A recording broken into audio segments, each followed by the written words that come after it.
All right. Hello, everybody. It's very nice that you could all join us today. I'm Dr. Reckendorf. I'm going to give you a quick introduction of who our esteemed panelists are.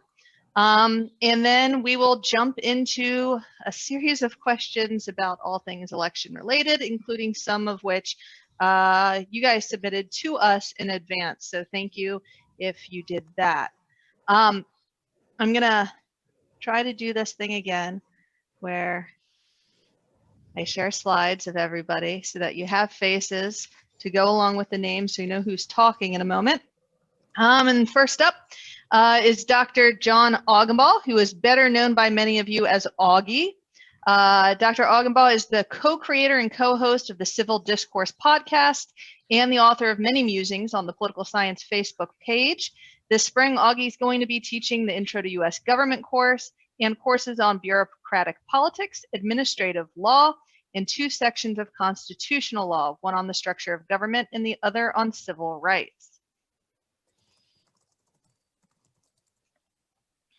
Now, did it move forward? Are we looking at Dr. Condit this time? Yes. All right, I figured it out over the last 2 weeks.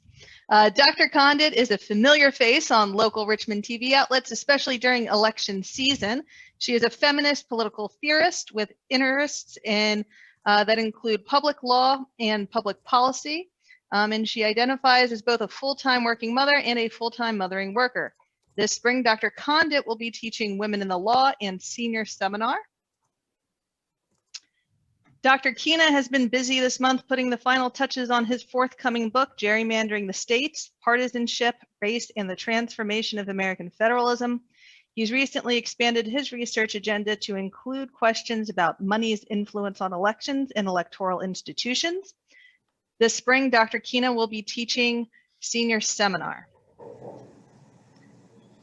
When Dr. Newman isn't holding classes at VCU, he's often conducting archival research at presidential libraries across the country. His upcoming book is titled Isolation and Engagement, U.S. Presidential Decision-Making on China from Kennedy to Nixon. This spring, Dr. Newman will be teaching issues in world politics and Asian government and politics. Dr. Michael Perlberg is an associate fellow at the Institute for Policy Studies in Washington, D.C., a contributor to The Guardian and Latin American policy advisor to the Bernie Sanders 2020 campaign. Right now, he's writing a book on transnational elections and diaspora politics in Mexico, El Salvador, and the Dominican Republic. This spring, he'll be teaching research methods in Latin American politics.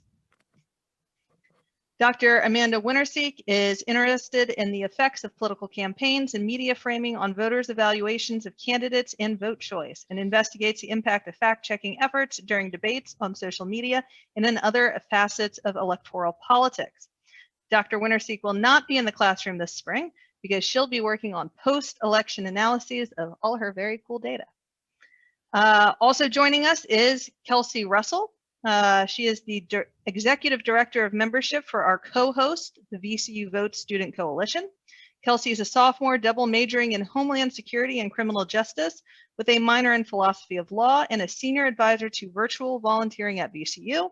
And I'm Dr. Reckendorf. I'm the Associate Chair of Political Science. I don't know if I have a picture of me. I do. Look at how smiley I am there. And so I just want to say thank you to all of you for joining us.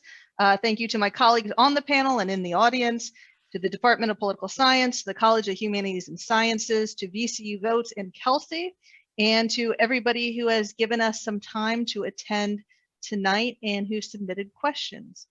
So I will stop sharing my screen and I will actually let Kelsey take it away with the first question. Awesome. So the first question is for Dr. Winterseek. And the question is, more than 4 million Americans have voted for the first time during this year's early voting cycle. Over 15 million Americans who set out in 2016 have already voted in early 2020. And some statewide demographic groups have even some states have already exceeded their entire 2016 turnout during this early voting period. What do we know about who has already cast their voting ballots? And what don't we know or won't we know until Election Day? How might early voting trends impact the way states hold elections in the future? All right. So I'm going to go ahead and start by sharing my screen here. Hopefully everybody can see this. So when I went searching today for all the things I want to talk about related to this question, I couldn't find a good graphic that fully represented everything I wanted to talk about. So I had to create my own using a mishmash of other information. So what we're looking at here is the base of the Real Clear Politics map. And if you were attending last time we met to talk about the election, not a lot has changed in terms of which states are up for grabs. And so in terms of early voter turnout, I really wanted to talk specifically about what early voter turnout looks like, not only across the United States, but specifically within the states where we are having contested elections. And so if you're interested, I know that you're probably seeing the New York Times or the Washington Post updating this early voter turnout data every day, but they're scraping this data, particularly scraping it from the US Election Project. And so the US Election Project always has the most up-to-date data about early voter turnout. And so when they last updated, right before I wrote this graphic, it was about 3 o'clock this afternoon. And at that point, we had exceeded 75 million early votes cast. This is absolutely astonishing. I would have you recall that in 2016, we have a total of 139-ish million votes cast. So we are well over the 50% threshold. Specifically, we're at 54.4% of the 2016 vote total.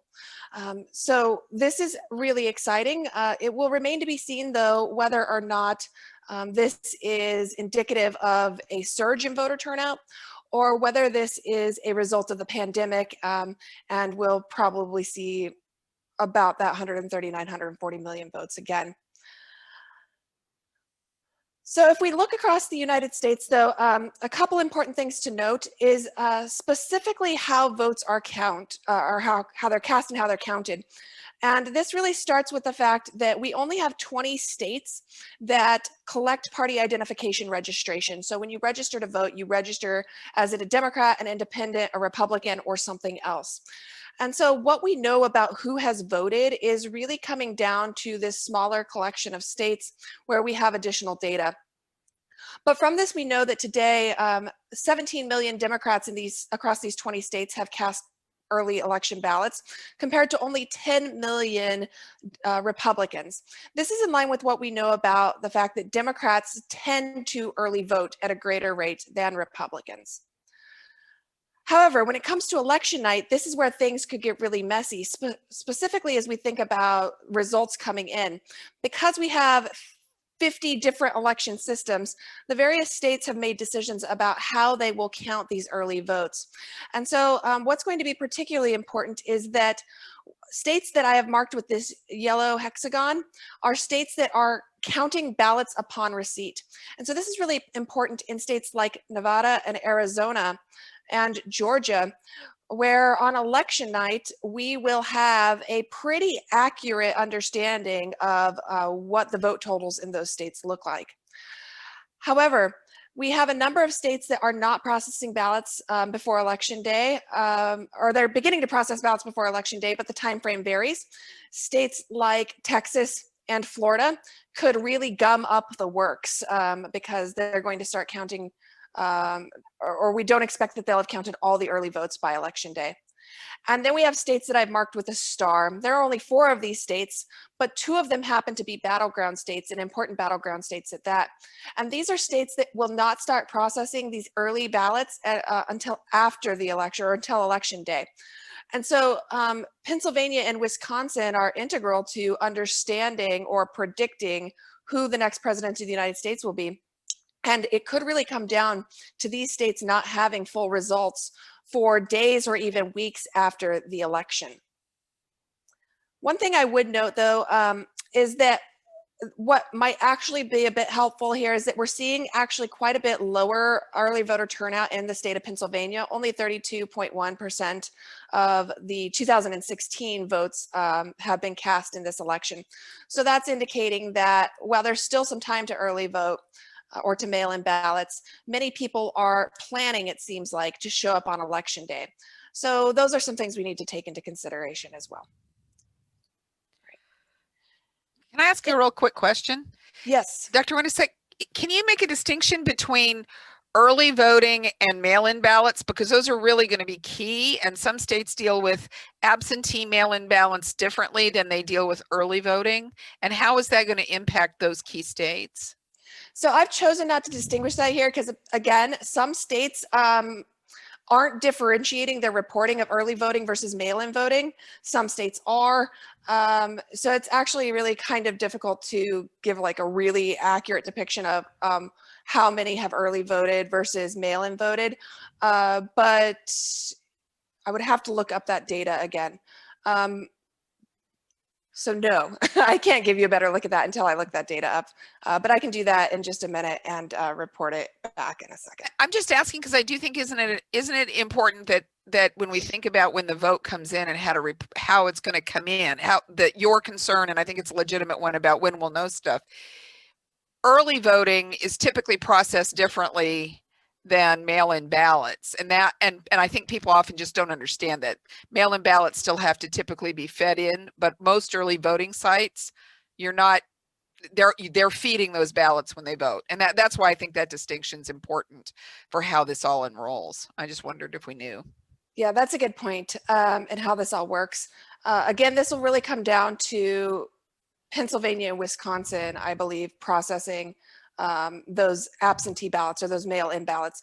We already have numerous states that are already in the process of processing those.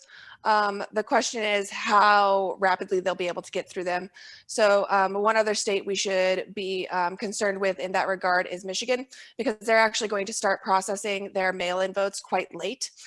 So we shouldn't expect to have any kind of real picture of what that looks like from them for a while as well. So I think that's a good point. In addition, when we think about young voter turnout, we are expecting to see a surge in young voter turnout in some locations, but that is really dependent on registration. And so what you're looking at here is from Tufts University, the Catalyst voter file data. This is a really good deep data set, but they have been keeping track of the difference in the number of young people registered to vote in each state as of October 2020 compared to November of 2016. And what's a little bit discouraging in this data is that we have a number of states where youth voter registration is quite a bit lower. At the other end, though, we have these other states where youth voter registration is quite a bit higher. So in these low registration states, I think there are really two things going on here that's preventing them from being able to turn out to vote. That's the pandemic and confusion about how to register to vote and how to actually vote. These are atypical times, and for many adults even, they may be voting in a new way this election cycle. So this could be particularly difficult for young individuals. The second thing I would note is that between 2016 and 2020, numerous states included at this low end have implemented restrictive laws that restrict access to the ballot. Things like elimination of pre-registration. So this is registration that would happen for 17-year-olds who would be of age to vote the day of the election. So these things have made it more difficult for youth voters to cast their vote. Finally, we're also seeing new players in the game. And so in terms of the share of ballots being cast by voters who did not vote in their state 4 years ago, we're seeing that 22% of people who have casted ballots so far are new voters relative to 2016. I would add a little caveat to that, because new voter can be somebody who is new to the electorate, that is, they came of age in the last 4 years. It can also be somebody who's never voted before, but it can also be somebody like me who has moved states from one presidential election to the next presidential election. So my ballot is included in this number of quote unquote new voters. But that being said, early voters are generally younger, more racially diverse, and more likely to be Democrats. And that's what we know at this point. Wonderful. Thank you. This next question is for Dr. Condit. President Trump and the media have spent an awful lot of time talking about suburban women voters. but they often do so by conflating suburban with white middle upper class women. And they neglect the shifting demographics that many American suburbs have seen over time. Can you speak a bit about who these suburban women are and what that means for the shape of the suburban electorate, before also tackling the gender gap as it exists across demographic groups? We often hear about identity politics in the context of women's votes, but what does the gender gap tell us about male identity politics in 2020 as well? Okay, so the first thing we need to understand is that suburbs are growing, right, in population, whereas rural communities are actually declining. People can, and this is true throughout sort of human history, but it's marked very recently, that what we see is our areas around our urban cities, around our urban communities, are actually growing in population. Suburbs are incredibly younger than rural populations, and they're becoming more racially and ethnically diverse. And I think that's the point that Dr. Reckendorf wants us to get to, is that the Trump administration has painted, and the notion of the suburban, he calls it housewife, the suburban woman voter, it is an old trope, right? It was soccer moms in what, 20 years ago, and that iteration has sort of been folded over and folded over, trying to get at a slice of white college educated women that have traditionally been in play between the Republican and Democratic parties. And I think it's important to look at those, because we don't need to look at those women first. We need to look at the women who don't fit in that category, which is what Dr. Reckendorf, I think, is asking. We have to remember that about only 68% of people who identify in suburbs are white, and that means it's a smaller percentage of women who are at the target group who are educated. About 25% are identify as non-white across a spectrum.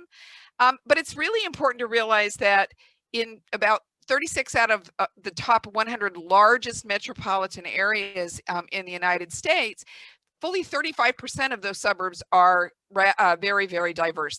They are identified as predominantly non-white. And that means that when we think about the target population that President Trump in particular is aiming at, he keeps talking about, please love me, suburban moms or housewives. He's really missing who the voters are in those suburbs that he's trying to target. It's also really important, I think a piece of data that's just sort of key is to think about how, when we look at the census tracts across the United States, all white census tracts, which 40 years ago, there were 25% of the census tracts in the United States were you could find all white census tracts. Today, that's fewer than 5%. So diversification has happened across the spectrum for the population, and that means obviously for women voters. Trump won white women voters. There's erroneous exit polling data that says it was 51%. We're pretty sure from looking really closely at the data it wasn't that high. It was about 47%, but it's still a fairly high percentage. But when we then look at the diversity and demographic and descriptive representation of other voters who are not that white women voters, that's when we start to look at how the gender gap actually has an influence. So the gender gap among if we look at white voters, men and women, we look at Latinx voters, we look at Asian voters, and we look at Black voters, we see that there's a gender gap among each of those groups. And the gender gap has a pretty serious impact because women turn out at a higher percentage as voters than men do. So the gender gap gets magnified, not just in the fact that women vote differently than men in each racial demographic group, but that there's a gap in how they turn out. So more women are more likely to vote Democrat than men are, and men are more likely to vote Republican, but also women are more likely to turn out. And that's one of the things that we saw in the 2016 election, in the disparity between the Black women's vote for Hillary Clinton and Black men's vote for Hillary Clinton. Black women voted for Hillary Clinton at overwhelming numbers, about 92%. And Black men voted much lower for her, but they didn't turn out at the high rates, right? So she got a higher percentage of the Black women's vote. this year, the gender gap is interesting, and it's going to have an impact on this notion of the suburban vote. And before I sort of talk about that, it's really clear that Donald Trump is losing the suburban women's vote, whether they are Black women or white women, right? Because Black women and white women tend to vote more Democratic, but because he has no idea what he's talking about. He talks about the suburbs as if this was 1950. And really, when we look at the data and the polling data on women who are both college educated, particularly college educated women in the suburbs, the number one concern that they poll on is COVID and health. The economy comes second, and the third comes separation of children. And so because the suburban life, women taking care of families, going to work, living in their communities has been so disrupted by COVID, regardless of what President Trump hasn't addressed that in a way that has shown any movement whatsoever for suburban women, and particularly for women of color, because the pandemic has had a dramatic disproportionate impact on the lives of African-American and Latinx women and men in the United States. The other thing I want to say, and I know I'm running long, I have my timer running this time, Allie. The other thing I want to say that's important, Dr. Reckendorf's question, is to think about the gender gap in terms of how women have moved specifically toward the Democratic Party and toward the left. But men have actually moved dramatically toward the right, not just in the United States, but we see this trend actually around the country or around the world in most Democratic states. This particular election, the demographic that I think is interesting is among African-American men and Latino men, because President Trump's particular handling of the COVID crisis has actually had more resonance with the biggest demographic shift that we've seen is among Latino men. And Latino men report high positives, high favorables for his handling of the coronavirus, particularly after he got sick with it himself. His approval ratings among Latino men actually escalated. And when scholars followed up and looked at that through focus group research, it was because Latino men identified this, particularly Mexican descent American men, identified this very strongly with a kind of like manly handling of the coronavirus. And so when we talk about the suburbs, we have to actually look at the complexity of what that means. And it doesn't mean a kind of unified field theory that President Trump has suggested. Thanks, Dr. Condit. Kelsey, you want to ask the next one? Yes, the next question is for Dr. Paulberg, and it is, one mistake that I think pundits and politicians often make is lumping together nationalities when talking about or trying to attract the Hispanic vote. I imagine outreach efforts to Asian communities might have the same or similar blind spots, though the media doesn't talk about the Asian vote nearly as much as the Hispanic vote. Are you able to talk a little bit about how political scientists and policymakers might help candidates in the media better understand the diversity of political thought and political behavior amongst these groups? Yes, hello, thank you. Good questions. So I should preface this by saying I am not a political scientist who primarily studies US politics. I primarily study comparative politics and specifically Latin American politics. And I'm someone I'm Hapa Korean American, so I have an interest in both of these demographics, but I'm speaking not necessarily with expertise on US politics. But I will say this, I think that the general trends with both Latinx and Asian American voters is very interesting and very consequential for US elections going forward. And it is very much a mistake to talk about a single AAPI vote or a single Latinx vote as if this is, like a one thing that can be disaggregated. Let me try that. I was just pulling up some numbers here. Let me share a couple things for you. We'll talk about them in turn. So let's see. First of all, here's, I was just pulling this up here. Let's see. This is the latest poll from AAPI Vote on survey. I guess that's not, oh, now it's loading. On intention to vote for this election among different Asian American populations. And you can see there are different populations. This is just one survey. So just in general, as Dr. Wittenstein can tell you in much greater length, don't ever take just a single poll at face value. You've got to look at a lot of polls. They're outlier polls. So this is just one. And the smaller the poll, the harder it is to draw hard conclusions when you break it out by subgroups like we see here. But you can see Asian Americans overall lean Democrat, but that differs very much from Indian American populations versus, say, Filipino and Vietnamese American populations. However, I will say that if you look, where is this? Here, the general trends are much more favorable to Democrats. So, so you can see this is the overall Asian American presidential vote share going from 1992 until 2016.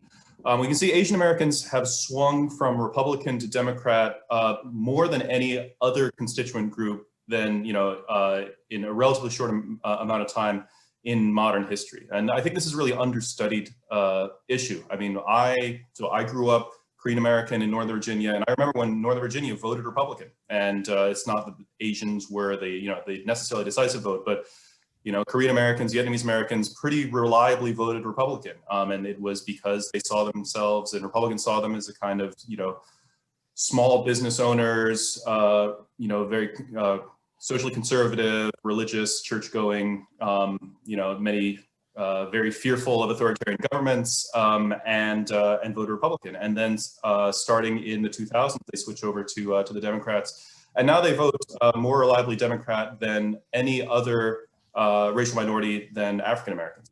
And this is important, even though they're a relatively small percentage of the electorate, but will be growing in the future. So we can see census trends indicate that Asian Americans will actually overtake Hispanics or Latinx population by 2065. By that point, most new, in terms of the foreign-born population, so most new immigrants to the United States will not be coming from Latin America at all, but from Asia, and primarily from India and China. So let me just stop the share screen there.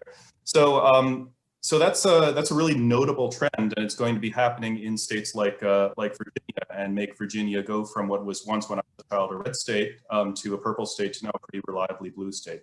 The Latinx vote is, obviously at this point it's a much larger population and it's much more varied.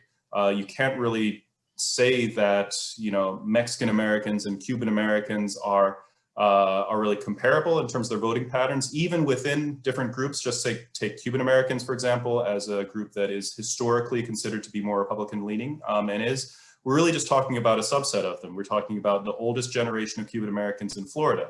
Cuban Americans who live in the New York area, the tri-state area, tend to vote Democrat. Younger Cuban Americans tend to vote Democrat. So overall, what we're seeing in the numbers, just off the top of my head, the polls suggest that Latinx voters are going to vote Democrat, vote for Biden about 67, by a margin of about 67 to 30% for Trump. And that is roughly the same when you go down by state in Texas and in Pennsylvania. But in Florida, the number is about 57 to 43%, roughly. For Biden versus Trump. And so it's still Democratic leaning, but it's a smaller portion or it's a larger portion for Trump, largely driven by this older generation of very ideologically conservative and pro-Republican Cuban Americans. But that's going to change as time goes on. So this is all just to say you shouldn't draw broad conclusions of entire ethnic groups. They obviously vote like everyone else based on issues that affect a lot of us, all of us in terms of economic issues, COVID obviously, and the way that the different groups vote is very much dynamic. And so we will see how different groups vote this election, but don't be surprised if it is significantly different in just a couple election cycles. Thanks, Dr. Parlberg. This one's for Dr. Kina. The Trump and Biden campaigns have raised more than a combined $3 billion. I wrote 3 million, but it's got to be billion. The DNC and RNC has raised more than a combined 75 million in October alone. Some of this money comes from small donors, but nearly double comes from donors who give more than $200. While many Americans view this sort of spending as a negative thing in a democracy, they keep giving anyway, believing it is a great equalizer in a campaign. Can you talk a little bit about who gives, who gets, and whether people are strategic in their donations? Sure. So it's really interesting to see the incredible growth of campaign expenditures over the last 30 years. The growth of campaign expenditures has outpaced the increased cost of college tuition, the increased cost of healthcare, and virtually every other industry. So today there's more money flowing than ever before. Some of this has to do with courts being more permissive to money. But I think a lot of it has to do with the psychology of giving money. So when we look at who actually is donating money to campaigns, it turns out to be like less than 1% of the total population giving more than $200. And when we break this down, it turns out that the people who are giving are whiter, older, wealthier, and more well-educated than the rest of the society. So the effect of all of this money has been a question that we've, as political scientists, have tried to ask, to answer for a long time. In the 70s and 80s and even 90s, there were attempts to try to link the flow of money to policy outcomes. For instance, there's this perception that if I give money, then there must be some sort of return on my investment. And political scientists, economists were never able to link giving money to a candidate with some sort of policy outcome. And the truth is that the types of money that we're talking about given directly to candidates are trivial sums of money when you consider the vast nature of their war chests. So giving Ted Cruz, $2,700 is not going to get him to vote against Amy Coney Barrett, for example. He's already made up his mind about that. But what it does do is it gets you access and attention to public officials. And this is really about access. For a lot of the large donors, they're motivated by two separate hopes. One is that they want to actually try to get the ear of a public official. When we saw Donald Trump in 2016 debating Republicans on the primary stage, this was one of the critiques that some of the other Republicans had, was that he wrote Hillary Clinton checks for her campaign. But the truth is exactly what the candidate Trump said, which is that he gave to everybody. He wanted to ensure that if he needed a favor at some point in the future, that he would be able to call upon a candidate who he'd given money to. And I'm sure he had Hillary Clinton's cell phone number as well. And this is precisely the types of goods that the wealthy in our society hope to obtain through giving these sums of money. But the other thing is, we do see a geographically concentrated group of donors clustered in like 4 or 5 major metropolitan areas that are just giving money to competitive campaigns across the country. And their hope is to capture the Senate or to help their candidate or their party win the election. And there is this perception that giving money is going to help shift the balance of a campaign. There's not a lot of evidence that that's the case. When we look at whether campaign money actually helps a candidate win, what we see is that, yes, when one candidate far out raises money compared to another candidate, they're more likely to win more votes. But a lot of this is driven by the effect of incumbency, because we know that incumbents in Congress, for example, raise a lot more money than challengers. They do this as a proactive defense. If they can amass a massive pile of cash, then it turns off any competitive challenger, any qualified challenger. And so a lot of this, there's not a lot of clear evidence that having a lot of money really helps. So, but think about the broad effects of all of this money flowing from a very small segment of the population. What it does do is it gives the wealthy in our country a mechanism to basically determine who actually is viable, who actually is able to run, who actually is a competitive candidate before any votes are cast. And Adam Bonica at Stanford University calls this the invisible primary. And it's really a way of weeding out candidates who aren't friends with rich people. I mean, essentially, to put it bluntly, if you do not have wealthy friends, then the odds that you're going to mount a successful candidacy for Congress and in many state legislative offices is very low. So what we've seen over the last 30 years with the rise of all this money is not necessarily candidates becoming better at winning, but what we have seen is that public policy has become more skewed towards the interests of the 1% in our society. And how do we make of all of this money flowing around in the presidential election? Well, I think that most people who are giving aren't necessarily giving because they hope to get Joe Biden's phone number or Kamala Harris's phone number, or necessarily that they think they're going to get something out of it. But there is this desire to help in some way, and giving money is also sort of a consumption good in that it's a form of expression. It makes you feel good that you are supporting your candidate, your preferred candidate. So there is a lot to sort of untangle from all of this money flowing around. But I think that the excessive focus that we've seen in the media on the fundraising race is just another data point that the media can discuss to fill a 24-hour news cycle. And I'm very skeptical that it has really any outcome on who's going to win the race. But it will have an outcome on what we end up doing after this race is over. And I'll give you a perfect example. Back in the 2000s, when many of you were probably just children, or maybe some of you weren't even born yet, there was this tycoon from Texas named T. Boone Pickens. And T. Boone Pickens owned a lot of land, and he owned a lot of natural gas wells in and around the Texas-Mexican border.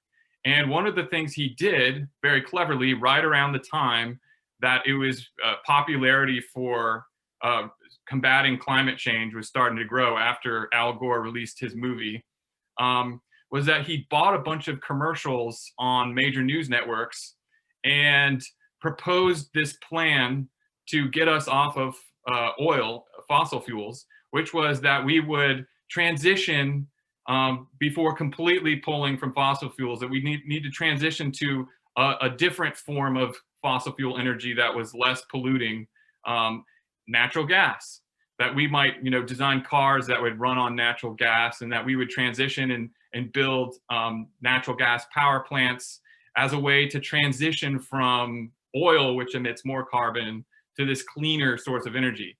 And that was actually a very effective pitch.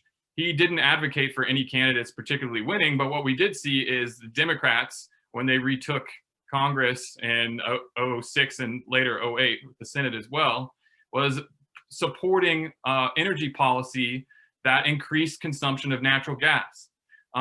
Ultimately, I don't think T. Boone Pickens got everything he wanted, but the value of his assets increased dramatically after the shift towards more natural gas consumption. And so this is just one example. It's probably a little more innocent than a lot of other examples, but it highlights the real effects of money, which is it informs our ideas and what we see as politically viable and the priorities that our politicians take when they go into office. Awesome. I have the next question for Dr. Newman, and it is: one student submitted a question to asked how historical knowledge fits into thinking like a political scientist. And although there are a number of examples, I'm sure you could point to and to illustrate the importance of contextualizing the present with help from the past. One example might include the Republican Party's embrace of demagoguery in the 1990s and how that helps to explain the rise of Donald Trump. Can you give us a better understanding of how the nature of the Republican Party has evolved over the last 30 years and how their rhetoric and strategies have led to the party of Trump? Sure, thank you. And I always get the depressing questions, so let me go through that. So when you look at a political party is really a coalition of lots of different ideas.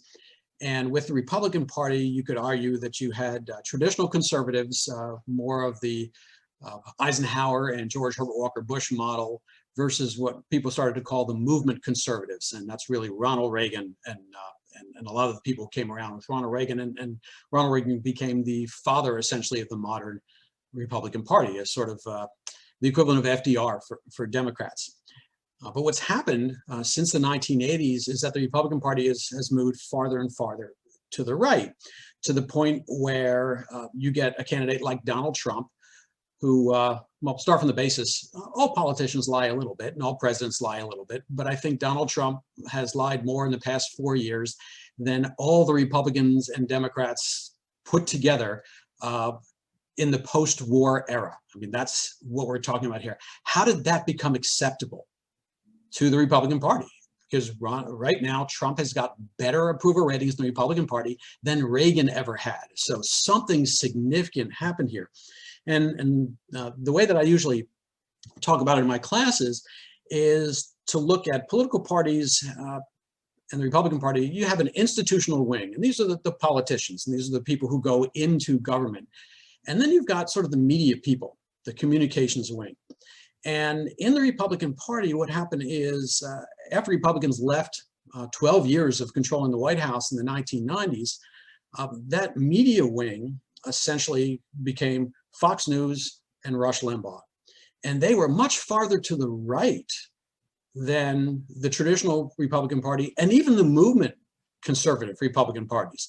And they started from a premise, and partly the premise could have been marketing, is it saying that, you know, all media is to the left and we're the only media that's actually in the center. And in reality, it's really most media is in the center, and Rush Limbaugh and Fox News were on the right. And there's nothing wrong with conservative media, but what happened over time is just the mixture of conservative analysis and just outright lies and conspiracy theory. That balance got way out of line to the point where it was just peddling of just wild accusations. And Rush Limbaugh gave birth to Glenn Beck, and then Glenn Beck gave birth to Alex Jones, and then it just got off the charts, bizarre. So that media wing was so successful in terms of raising money and defining things that you had a situation where once Michael Steele, who was chairman of the Republican National Committee, essentially chair of the institutional wing, got into an argument with Rush Limbaugh, a radio talk show host. And Michael Steele had to apologize to Rush Limbaugh. Limbaugh won the argument. And as time went on, it became just sort of standard Republican fare to say, well, a Hillary Clinton campaign worker named Seth Rich was assassinated because he knew what Hillary Clinton was up to. Nothing to it. Vince Foster, who was a deputy White House counsel in the Clinton administration, killed himself. He was being treated for depression and he killed himself. And for years, Republicans said Bill Clinton murdered him in the Georgetown safe house where Bill Clinton murdered all the people he murdered. And that was just like regular, normal discourse, even discussed on the House and Senate floor. Now, how did the Republican Party get that way? Because it worked, and it continued to work. So it got to the point where you had to believe that Obama was from Kenya and created ISIS deliberately in order to be a member of the Republican Party. And that's where it started to get. And that sounds like an exaggeration, but the guy who peddled the Obamas from Kenya argument, and that there was this mysterious birth certificate, the guy who peddled that longer than anybody else was Donald Trump, and he became president, right? He started from the conspiracy theory part and then went to the presidency. So that tells you something about how the Republican Party evolved over time. That communication wing started to win. Now, it's not that Democrats don't also lie. You know, Bill Clinton lied about having an affair. He lied to a grand jury about having an affair, and Democrats said, that's fine. Every president gets to lie to one grand jury. And that's probably not the way we want to do it, right? But when you got to Trump, it just got off the charts. So that, for instance, a book I assigned in my presidency class is by Charlie Sykes. And Charlie Sykes is a Republican talk show host. And he got to the point where he said, you know, I thought I was bad, but now I look like I'm on the left. And he wrote a book called How the Right Lost Its Mind, in which it embraced basically, you know, Trump politics, in which when we think about Donald Trump, people say, well, how low can Donald Trump go? And it's every week he goes farther and farther and farther. And that's because of the communication aspects. And that's partly because marketing started to define the way the Republican Party thought, it wasn't about politics anymore.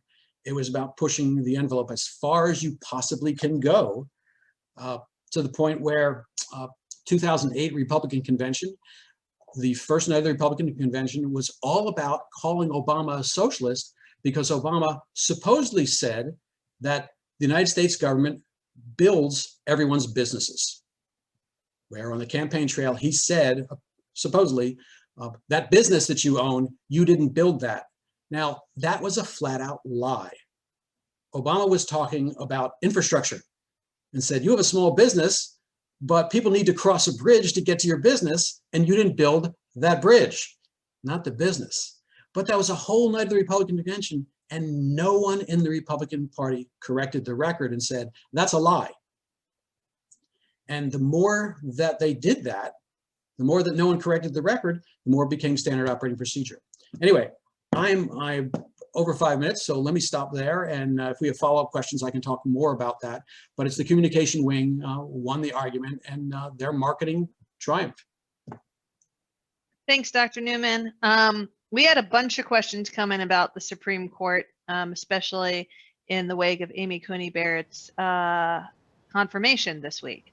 And this question also touches on a little bit of how political scientists use history to inform what's going on in the present, although it is not nearly as historical as I got schooled in the question. Somebody submitted quite the question about the Supreme Court in the early 1800s.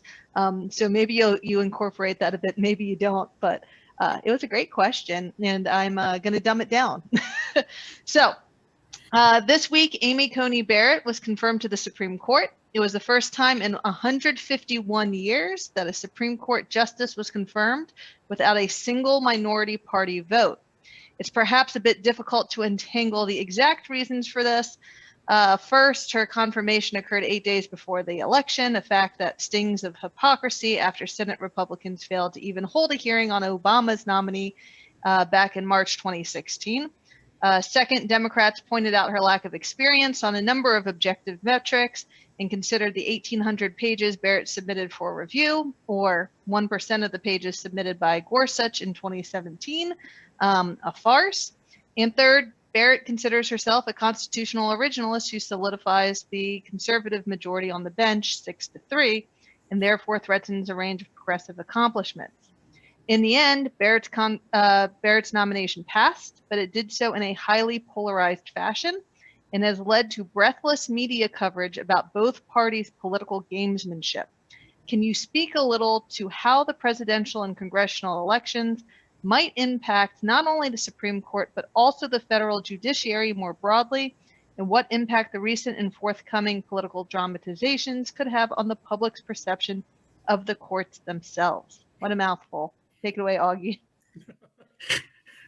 Thanks, Allie, and I want to thank everybody who's logged in tonight. I really appreciate it.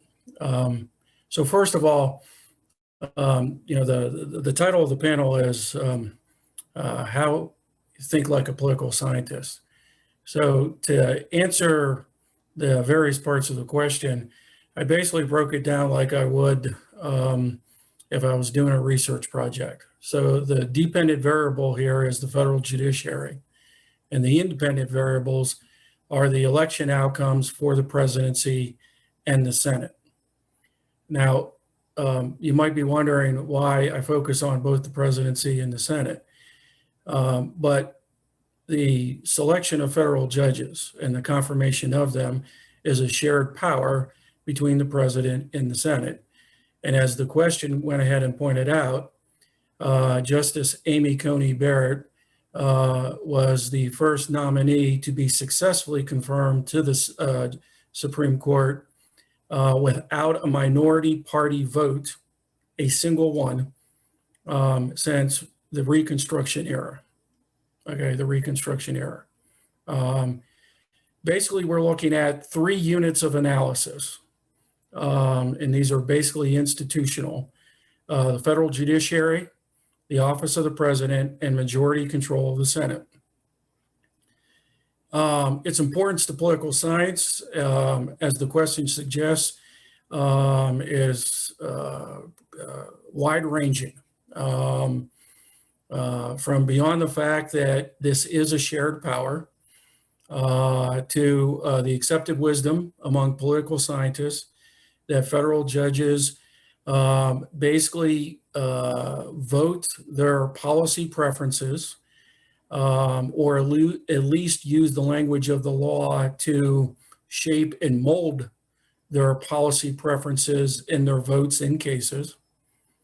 But it's also part of a larger theoretical debate, and that is how do we control the federal judiciary on one hand versus the role the federal judiciary was given in the Constitution to be independent,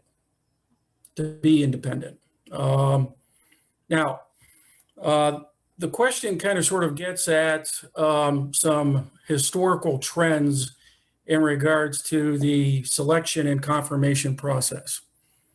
So, long before the nomination of Amy Coney Barrett or Kavanaugh or Gorsuch, the process for selecting Supreme Court justices and confirming them became politicized. A number of judicial politics scholars actually trace it back as far as 1968, when Abe Fortas, who was an Associate Justice at that time, was nominated to replace Chief Justice Earl Warren. A coalition of Southern Democrats and Republicans in the Senate filibustered his nomination to become Chief Justice. And after his nomination to become Chief Justice was withdrawn by the Johnson administration, then Fortas was forced to resign because of allegations of taking money from individuals that may have had business in front of the federal judiciary. Since then, it's been a game of, tit for tat. Can you top this, right? So, for many Democrats in the Senate, the opportunity to take down Robert Bork and his extreme, if you will, ideological views on how the law should be interpreted or how the law should be, if you will, applied to various groups in American society was too rich of an opportunity for them to resist. All right. Then we move into the new millennium. And after the Republicans had some fun with Clinton nominations to the federal judiciary, the Democrats returned the favor by basically withholding, if you will, votes on a number of Bush 43's nominations to federal appeals courts. And the escalation continued, right? The Republicans did it to Obama and some of his nominees, which led to the Democrats removing the filibuster for lower federal judgeships. Trump wins office after the Republicans in the Senate refused to give Merrick Garland a vote to replace Justice Scalia. The Republicans removed the filibuster for Supreme Court nominees. And now with the successful confirmation of Amy Coney Barrett, the Republicans have once again raised the ante. So, real quickly, in regards to the impact of the election, things that I have been recommending that students pay pretty close attention to is first, will there be a division in the political parties between the president and the Senate?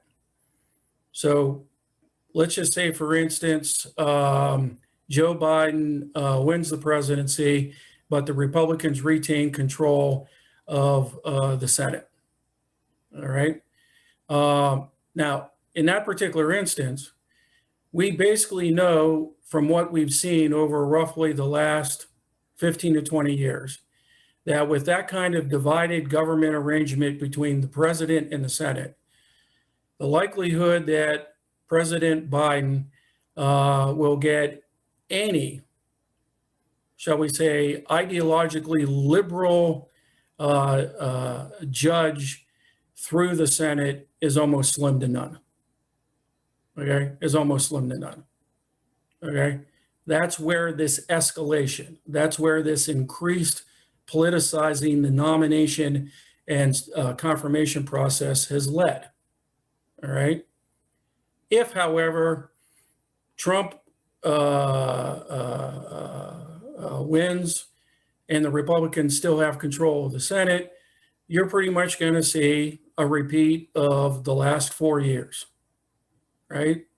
And by the way, notwithstanding the media, and for that matter, the president championing his success at getting federal judges confirmed by the Senate, the overall numbers, Trump isn't any better than pretty much Obama, Bush 43, or for that matter, Clinton. And what I'm talking about here is overall numbers. The Trump administration has gone along with Senate Majority Leader Mitch McConnell's strategy of focusing on the Supreme Court and the appellate courts. The number of vacancies in federal district courts is rather substantial because that's not been the focus. That's not been the focus. Sorry for the digression. Now, the last point, the last, if you will, potential election outcome is if the Democrats control both the presidency and the Senate. At that point, okay, President Biden more than likely will have very little resistance because, again, we've removed the filibuster, okay, as a tool of the minority party to stop judicial nominees. The other thing you might see, and to me, this is probably the more fascinating institutional aspect of this election. If the Democrats control the presidency, the Senate, and the House, to what extent will they go ahead and try to, if you will, engage in payback for the successful nomination and confirmation of Justice Amy Coney Barrett? Will they go forward with what some progressives in the Democratic Party want, which is court packing, which, by the way, as many of you well know, wasn't successful for previous presidents, but it doesn't require a constitutional amendment. The size of the federal judiciary is controlled by the Congress. And if the president goes along, there you have it. Could, if you will, the appellate jurisdiction of the federal courts be changed? Yes. Again, Congress has that authority. What more than likely would require a constitutional amendment? Term limits, which also have been discussed. Because right now there are no, if you will, terms set for federal judges who are successfully confirmed. So many constitutional law scholars believe that would actually require a constitutional amendment. So there's a lot at play here in regards to how the outcomes of, in particular, the presidential election and the various Senate elections across the country, the impact can be rather significant for the federal judiciary. But to the last part of that question, do I think the escalation is going to end? I have very little confidence that it will. I have very little confidence that it will. All right, thank you, Augie.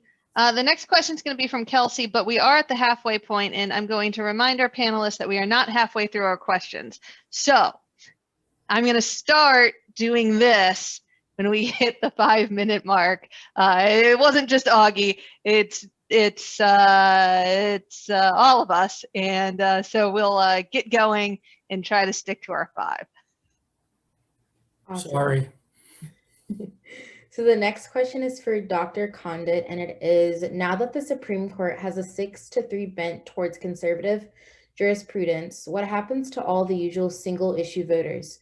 Do you expect that they will modify their voting behavior in congressional and presidential elections, or do you expect them to continue to placing a premium on these single issues because of the rhetoric concerning judicial reforms?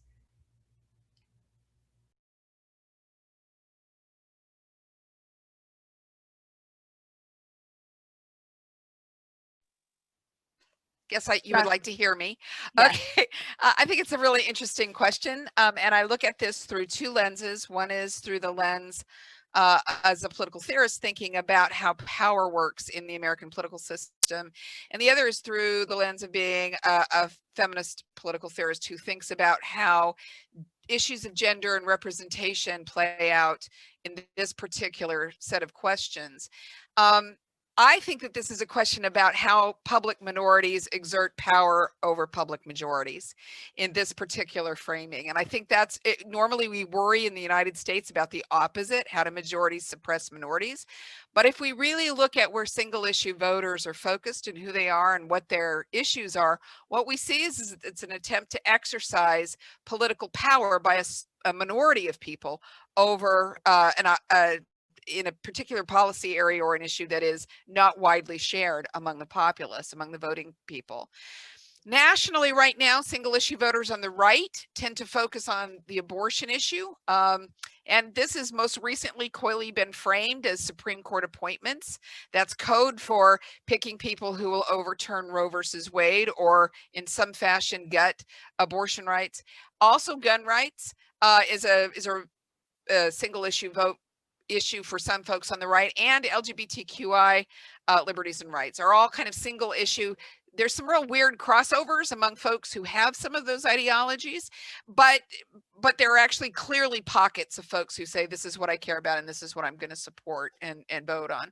On the left, the issues are a little bit different. Animal rights tends to have a high number of single issue voters on the left, and the environment are particularly strong, salient single issues for some voters. And in fact, there's some research that shows part of the crisis of 2016's outcome is that single issue far progressives who were single issue environment voters did not support Hillary Clinton because they didn't think she went far enough, and they took their vote to Jill Stein, or they didn't vote at all. And so it does have an impact. Interesting, libertarians tend to be single issue voters around taxation when we look at them. In this election, I think there are three single issues that are coming to the real forefront, and that's the question of abortion, which the decision to appoint Amy Coney Barrett has an impact on all three of these. The future of the ACA, to some extent the election outcome, though I think that's a late riser. I'm not sure it's a single issue vote issue, but it certainly has salience all of a sudden because of her appointment with the death of Ruth Bader Ginsburg, and then the question of the future of same-sex marriage and Obergefell and LGBTQI rights and liberties in the United States. I want to talk a little bit, since I only have a minute and a half left, about the abortion case, because I think it's really important in the United States. This is why I frame this as minority interests trying to have power over a majority interest, and that's the interest of abortion. A very small percentage of Americans actually want Roe versus Wade overturned and abortion eliminated in the United States. In fact, only 12% of Americans actually polled say they want all abortions gone under all circumstances, and that's a really small minority of folks. About 70% of Americans say that abortion should be available in some fashion or other around a range of from under all circumstances to mitigated circumstances, the life of the mother, incest, rape, age of the person who is having the abortion, the age of the fetus development, etc. And I think it's important for us to think about how that works, because if we go back to sort of the question that Dr. Reckendorf poses, it's how will it modify single issue voters' behavior in congressional and presidential elections, and do we expect them to continue?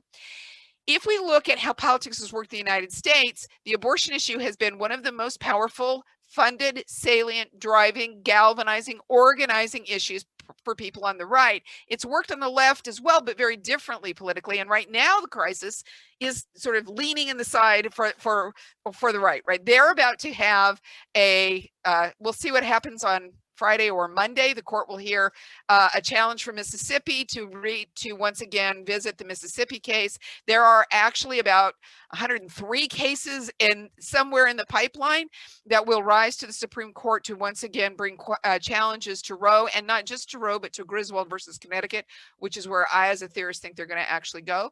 And what they're going to do is they're going to, whether if they decide to tackle Roe, here's how this will work with your question. If they totally overturn Roe, all the air is absolutely out of the wind of that particular single issue voters. I mean, they don't have anywhere to go with it because they will have won. And if we look closely at what the Senate's doing, Senate Republicans have been running away from abortion in this election cycle like they've never done before, because they know it's on the cusp and they know they're going to lose over this issue, right? The question becomes, if your single issue wins, what do you have to go forward with? And it takes the wind out of particularly salient sales. I'll stop there because I can go on forever. But I do think it's important to watch if that happens, because the Senate's going to lose. I think the Republicans are going to lose the Senate because of this. They're going to get a court that overturns Roe. And I think the GOP won't win an election for 20 years until it's settled one way or the other. Thanks, Dr. Condit. This next question is for Dr. Parlberg. During the primaries, Bernie Sanders ran as the outsider anti-establishment candidate, while Joe Biden seemed to embody the Democratic Party of the past. Because of these political brands, the two candidates drew the support of very different constituencies. Can you talk a little bit about the distinctions in the approaches to coalition building through things like persuasion and mobilization that Sanders and Biden took during the primaries? And then talk a bit about how and why Biden has adapted his approach since winning the nomination, and whether you think he's been effective at doing so. Sure. So I don't want to dwell too much on the primary and campaign strategies, because I think a lot of you know the story, right? You were following the news. Some of you were, volunteering for campaigns. So I think you understand, you heard about the approach. Sanders's approach was basically turn out people who don't normally vote. And that means young people. It means, people based on their demographic profile are just more likely to have their vote suppressed. And Biden's strategy was appeal to people who are whose number on electability, whose number one issue is getting Trump out of office. And Sanders, in turn, was arguing that is a folly. Because people don't want the status quo ante. They don't want to simply go back to what it was like before Trump. They want more, more longer-term change. As an electoral strategy, well, we saw who won, who got the nomination. We can say there were a lot of factors that don't simply have to do with which voters each candidate targeted. We can talk about the timing of the of the dropouts of Buttigieg and Klobuchar, but Biden's strategy did work, and he did get a lot of people whose primary goal is to get Trump out of office, and was able to, once that wing of the party consolidated around him, was able to convince people on the electability argument. Now that's a common story about this this pull between the different wings of the Democratic Party, between I guess more centrist and more left wings. One thing that hasn't really been happening so much that is a typical story is, typically the story is the person who wins the nomination rushes to the center after winning the nomination. And there are a lot of reasons for that. There's this idea that, so they've stitched up their party base, and now they need to go out and appeal to undecided voters, right? This mythical undecided voter, who Dr. Condit pointed out oftentimes is equated with white voters, which is equated with suburban voters, which is not true. But I would say, more to the point, this concept really has found less and less purchase, particularly in political science research, which has shown that, especially lately with increased polarization, party polarization, both among the parties themselves, but also among voters, as well as geographic sorting. People just don't want to live next to people who don't vote the same way as them anymore. There's just a lot fewer undecided voters out there. And undecided voters, for the most part, when you look at studies, first of all, they're lying about being undecided. A lot of them do know who they're really voting for. They just don't tell you, and there are all sorts of, you can do implicit association tests, you can ask them, other roundabout questions to get to who they're really voting for. There's also this myth that undecided voters are ideological moderates, or that moderates are the same thing as centrists. That's not true. A lot of people, mostly it just means that they're ideologically inconsistent. They may be very, pro-gun, but very pro-welfare, and that kind of, averages out to the center, but that doesn't actually mean that they're centrist. And a lot of times they're just kind of low information voters. And also they don't tend to lean one way or the other that much. Generally undecided voters, when they do vote, hash out Republican, Democrat at about the same rate as regular voters. So anyway, all this is to say that that undecided voters are kind of less desirable of a constituency to go for, and so you're seeing less, running to the center now. So what a lot of people expected Biden to do when he got the nomination, which is, basically run as a moderate Republican, doesn't seem to have happened. He's certainly not to the, as far left as Sanders or Warren, but by choosing Kamala Harris, even though she's also not, as far to the left, she is, according to DW Nominate, scores farther to the left than Biden, certainly on her voting record. When you look at, his way of talking about prioritizing climate change despite disavowing the Green New Deal, taking on, pledging about a public option despite disavowing Medicare for all, that is still a stance that is further to the left than Obama. Talking about a moratorium on all deportations, that is a stance that is further to the left of both Obama and his own policy under the Obama administration. So this is all evidence that he is feeling the pressure from the left. And so as a result, I would say that there's this distinction between going for persuading undecided voters to vote for you versus just turning out your base. We're just seeing a lot more of a turn out the base model this election, which we can chalk up to Karl Rove's strategy for George W. Bush as well. That really seems to be the model that's ascendant in both parties.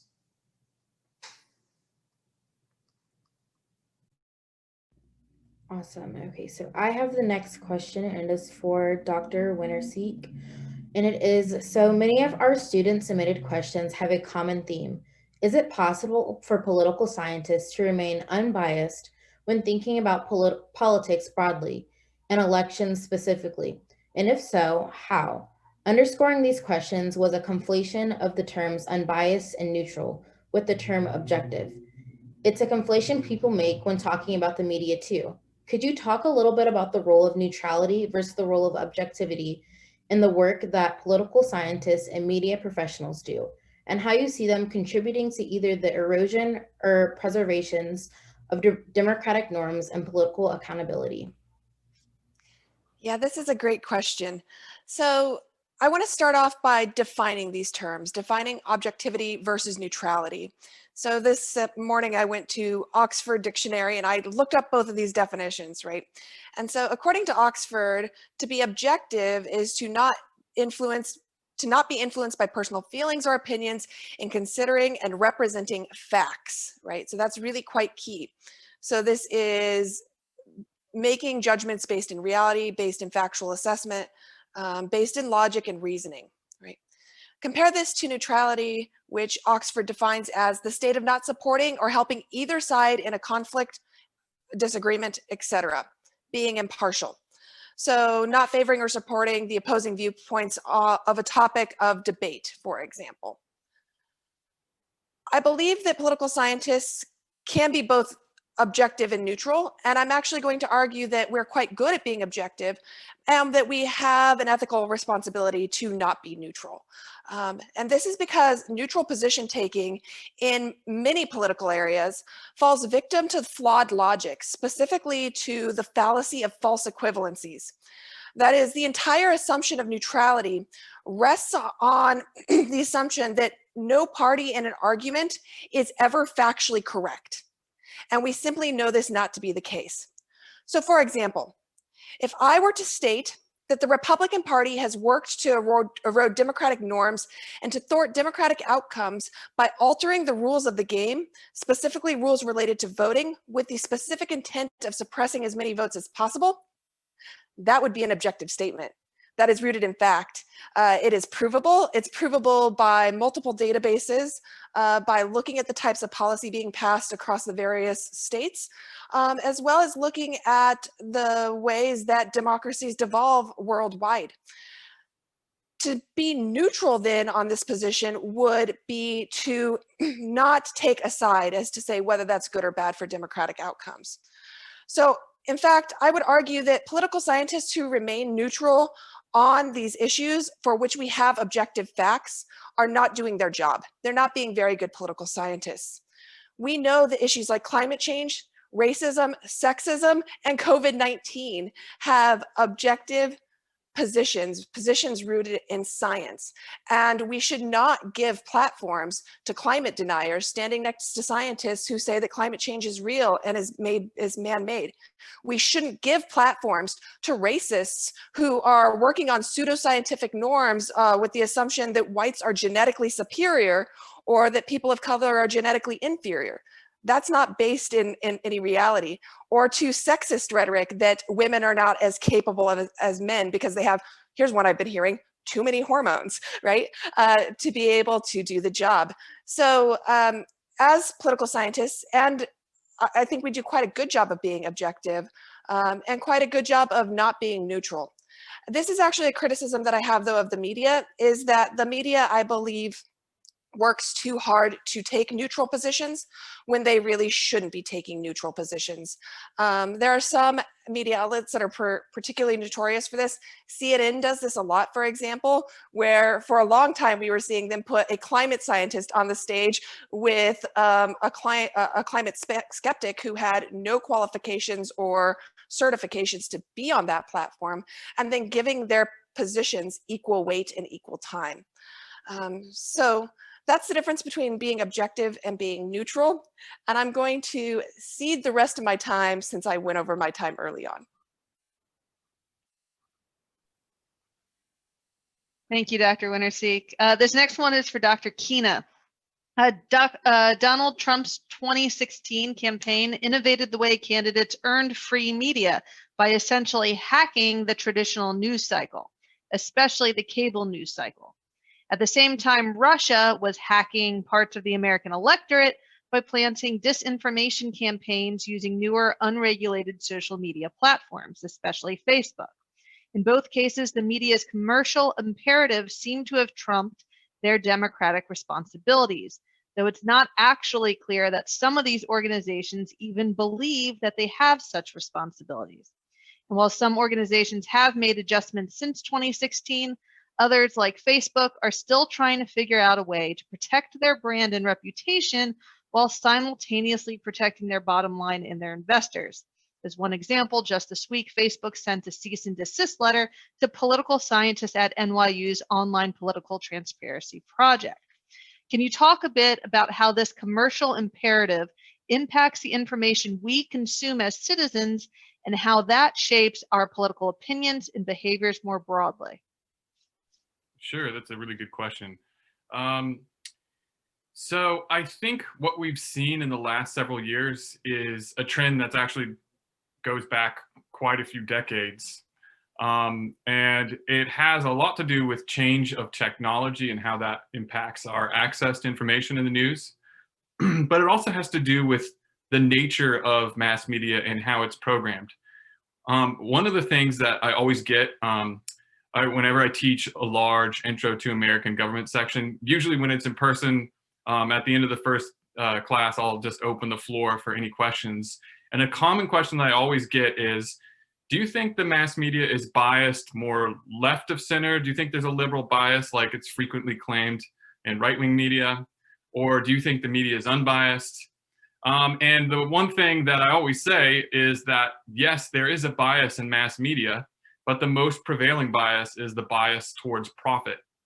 The news that you see on television, the news that you see when you're scrolling down your social media feed, if anybody still uses social media. For instance, when I go on my Facebook feed, I will see a variety of different sources that are appealing to me. I'll click and read articles. Almost all of that is driven by profit. They track my behavior. They know what I tend to respond to. They know what types of articles that I like. I could Google, I Googled recently for the first time ever on my computer of how to plant a fig tree. And the next day I got dozens of articles about figs, making things from figs, this sort of thing. And this is how it works. It's all driven by money, but this isn't necessarily new. If you look at the evolution of mass media and the institutions of mass media, the profit motive almost always determines the type of content that there is and the level of political discourse. If you go back to the very beginning, it was quite expensive to produce news. Every town had to have essentially a giant printing press that cost a lot of money. Access to information was restricted, and the news is supported by subscribers who can afford to support this business model that's quite expensive. Well, over time, you have a decrease in the cost of printing pamphlets. You have the development of penny presses in big cities where they're able to sell vast quantities to a larger population, larger immigrant population. And in order to drive sales, they use yellow journalism and sensationalism. But what happened in the middle of the 20th century was kind of an anomaly, because we got television and radio. And in the early days of television, there are only a couple channels on TV. So that means that the stations, the networks, have to deliver content in a broad way that appeals to massive audience, not simply me as I'm sitting alone watching TV, but the entire family often sitting together watching TV. And so the networks would produce news that was pretty much right down the center and that was reputable because they wanted to maintain a loyal customer base. But after you see cable, which came around when I was a kid, suddenly the options expand and proliferate, and you see dozens and even hundreds of channels. Mostly they're just garbage, right? But one of the things it did do was allow news networks to come in and take a slice of the market share. So we see a shift from broadcasting to narrowcasting. And this is really when we start to see political polarization of the American public. Now, instead of having to tune into Walter Cronkite, what you do is you can tune into whoever you want, whatever reinforces your opinions, whatever you like to hear, whatever is most flashy, whatever is entertaining. And this is a way of slicing up the American electorate ideologically and with political lines, and using this as a profit model. And in order to actually make this work, though, in order to get viewers, we now have a lot more competition than we've ever had before for this finite number of eyeballs. What you have to do is you have to create a sense of urgency. You have to create a sense of stress and outrage. These are techniques that the mass media uses to engage the public and to make sure they have a loyal customer base. So it's important when you're critiquing the mass media and you're trying to understand how we got here, to know that at the very core of all of this is profit. Awesome. Thank you so much. The next question is for Dr. Condit, and it is, as you know, descriptive representation doesn't always equate to substantive representation. This week, Congress confirmed Amy Coney Barrett to the Supreme Court after the passing of Ruth Bader Ginsburg. And though both women, their jurisprudence couldn't be more different. Yet it's worth noting that 8 days after Barrett's confirmation, another woman, a biracial one at that, could conceivably be elected Vice President of the United States.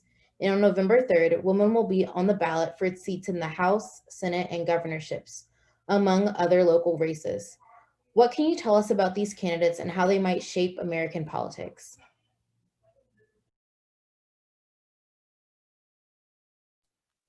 That's, again, a great question. It's worth remembering that Ruth Bader Ginsburg famously said, when asked how many women on the court will be enough, she said 9.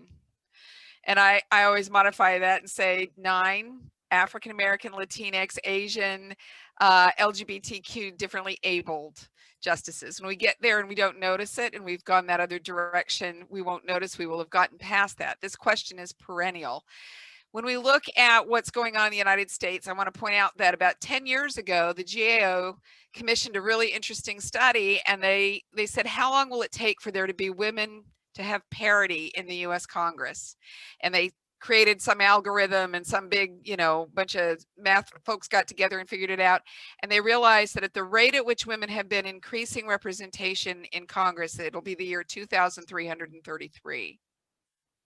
And if you just take a deep breath and step back and go, wait, what did she say? 2,333? That's a really long time. It tells you that the rate of change for women to be represented is really slow in the US Congress.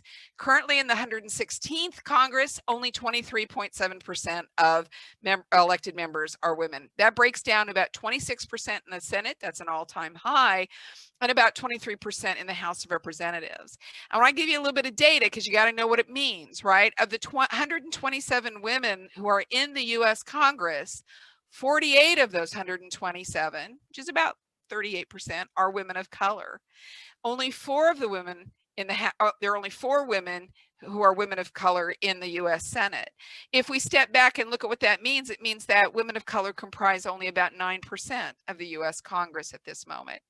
When we look at state legislatures, because you looked out to state legislatures and say, is it better? It's about 29% of the 7,300, give or take a few, legislative seats combined around the United States are held by women. And that means that about 26% are state senators and about 30% are House of Representatives or state assembly women, depending on how their legislature is structured. And among state legislatures, there are out of that 7,000 plus, there's 2,100 who are women. Out of that 2,100, 550 are women of color, which means that about 25% of all women in state legislatures are women. But when we take that step back out and look at the full, all the legislators, all 7,000 in the United States, it's about 7.5% are women of color. If we look at governors, currently we have 50 governors, and we have 9 women. It's an all-time high who are governors, and that's about 18%. And that, weirdly enough, and there's some long-term interesting stuff about this, women lieutenant governors are doing better for women. There's about 35% of all lieutenant governors are women. And for a long time, the lieutenant governorship was actually a stepping stone into running for governor. And what we're beginning to be concerned about is, as women have gained lieutenant governorship, that trend has changed, that people are not recognizing and voting for the lieutenant governor when she runs necessarily for governor. But we don't have enough data long-term to look at that. But the really important piece of data I want to point about this is, and that's why this election is so important, and the question of descriptive representation is so important, is that women GOP members are vastly outnumbered in elective office in the United States. In the US Senate, there are only 9 women Republicans, right? And in the House, there are 435 members of the House of Representatives, and there are 13 elected Republican women. I mean, you have to step back and think about what that means, right? And when we look at Republican women of color, there's only 1. In all of Congress, and she's a Latina from the state of Washington, Jamie Butler. And I think she must be very lonely, right? Her intersectional identity struggles, like who is she spending time coalescing with? Currently, of the 9 women governors in the US, 6 are Democrats and 3 are Republicans. It's important because right now, when we look at what's going on with this election, 6 women senators are up for re-election who are imperiled. McSally from Arizona, Loeffler from Georgia, Ernst from Iowa, Collins from Maine, Hyde-Smith from Mississippi, Missouri's probably fine, and Caputo from West Virginia's probably fine. And the 2 Democrats are not in trouble at all, from Minnesota, which is Smith, and Shaheen in New Hampshire. But if McSally, Loeffler, and Ernst and Collins lose, Republican representation for women is almost gone again in the Senate. So when we look at who's running right now, what we see is that, so the whole House is up for election. You all know that, right? A third of the Senate essentially is up for election, and that 96 incumbents are running in the House, 11 Republicans and 85 Democrats. 42 women are running in open seats, 13 Republicans, 29 Democrats. You're going to see the pattern. Republicans, and there's reasons for this. The Republican Party has moved, men have moved to the Republican Party and women have moved to the Democratic Party. So there are not as many women. available to run, and ideologically, Republicans don't support women running for public office in the same way. There are different ideological foundations to move women to run for public office. So when we look at sort of what the outcome is, if this election is a blue wave election where more Democrats are elected and more Democratic women are elected and Republican women lose ground, at the end of this election cycle, one of the most underrepresented group of people in the United States will be Republican women. And that, I think, has really long-term implications, even though Amy Coney Barrett is now on the court and will have to carry all the weight of sort of what it means to be a Republican woman, I think, a woman on her shoulders. And I'll stop. Thanks, Dr. Condit. This one is for Dr. Newman. Last week, American intelligence agencies announced that Russia and Iran were interfering with the upcoming election. This is unsurprising given the prominent role that foreign interference played in 2016, but it's concerning nonetheless. On the one hand, Iran is said to be opposed to Trump's re-election. On the other hand, Russia is said to be supportive of his re-election. And in both cases, we, the American people, are left with little ability to make sense of any of it, and without much sense of who to even trust for good information. Can you talk a bit about how this serves to undermine democracy itself? What, if anything, can or should the campaigns be doing with this information, and what shouldn't they be doing?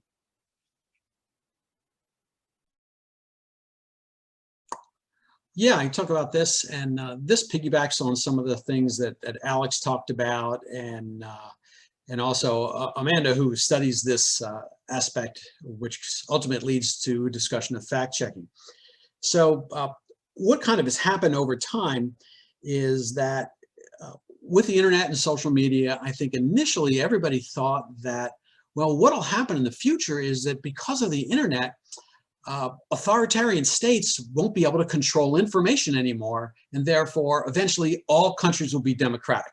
And that was the assumption, is that free speech would win because of the internet. And what people, I think, realize now is, well, there's still propaganda.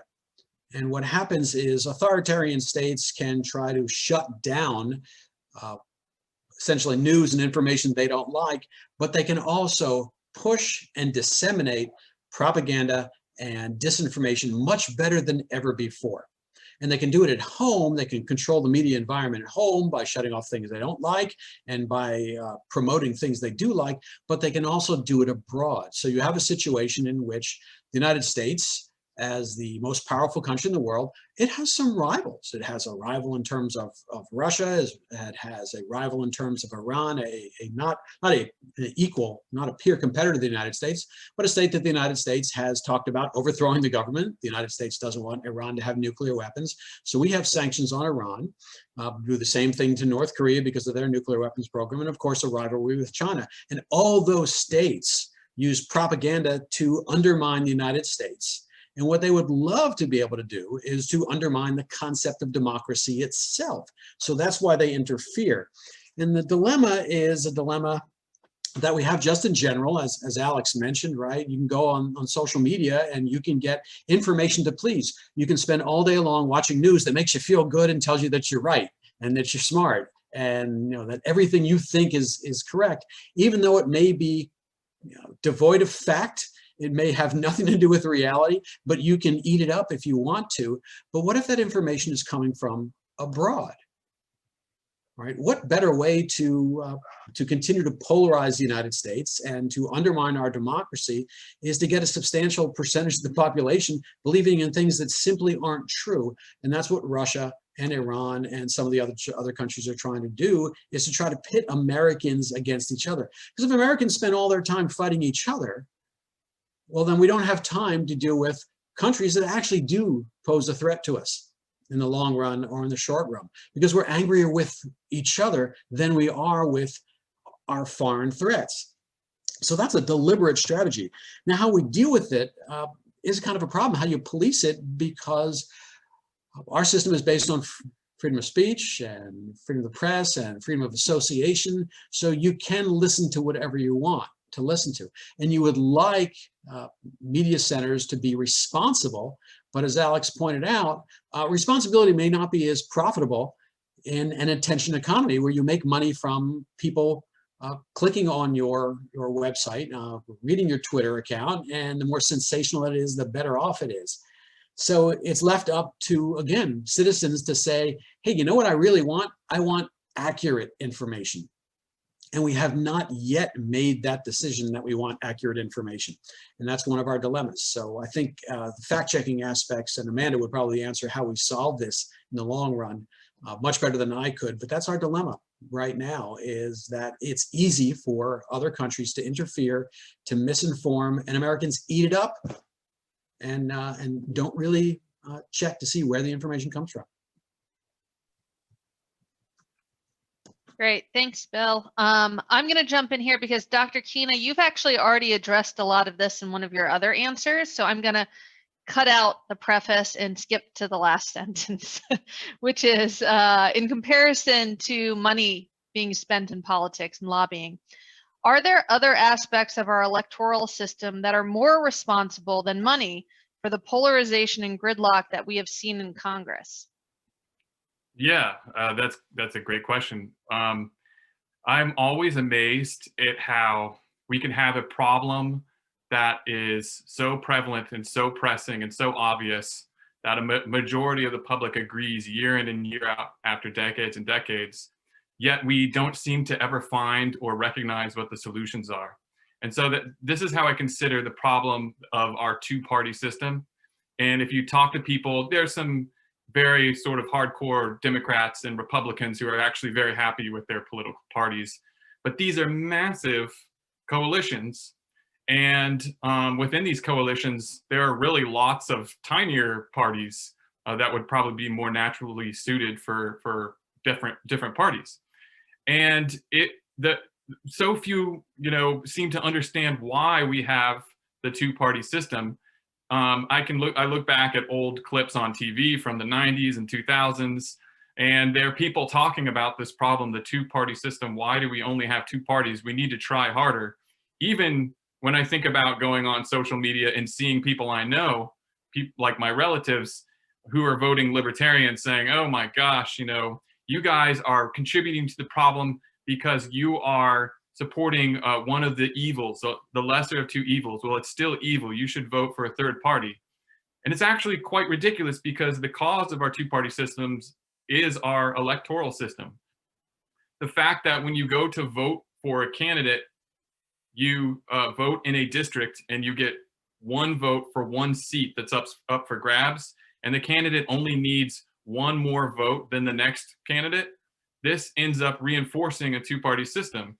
There's a guy called Duverger back in the 1950s who figured out that countries that have single-member districts with winner-take-all systems end up selecting two-party systems, and the reason is because you don't want to waste your vote. If you take a gamble on a third-party alternative, then that it's highly unlikely that that candidate will win. It happens sometimes in small electorates like Maine, for instance. Independent candidates win a lot there, but it doesn't happen very much anywhere else.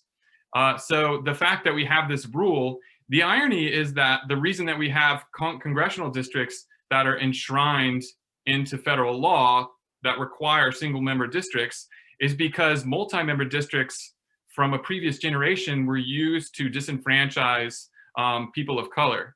And the way that it would work is there would be, let's say there's a 3-member district.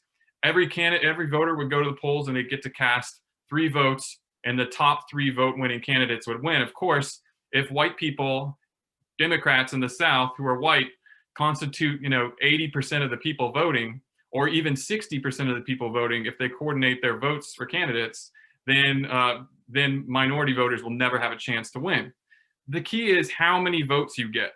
The problem with those systems are that they give 1 vote per seat available, and these are still used in some state legislatures in New England. But the truth is, if you were to limit it to 1 vote, then we would get something like proportional representation. So it's just a small rule that could easily be changed by federal law. But Congress is made up of 2 parties, and Congress is elected under the current set of rules. And you'd be very hard pressed to find anybody who would want to change the rules that actually got them elected. That's why you always see politicians resisting reforms. The silver lining is there's a number of places where people can vote directly on policy, like California, for example, and a number of Western states. And it is relatively easy to put something on the ballot, like a change in the rules that people might support. Thanks, Dr. Kina. This one's going to be for Dr. Augenbaugh. Last week, a former senior advisor to Secretary of State Mike Pompeo wrote a piece for The Atlantic wherein he described the Trump administration as having nearly completed the weaponization of the State Department for their domestic political objectives by weeding out leaders who could be perceived as disloyal, especially if they had worked within previous administrations. This piece was just one more in a long line of arguments that have lamented the politicization of the federal bureaucracy and coincided with the news of Trump's executive order extending him more leeway to weed out civil servants in the, quote, deep state bureaucracy. Can you speak a bit to these accusations and also to how the federal bureaucracy might be impacted by the outcome of this presidential election? Thanks, Allie. First, like any good political scientist, you need to define the term or concept.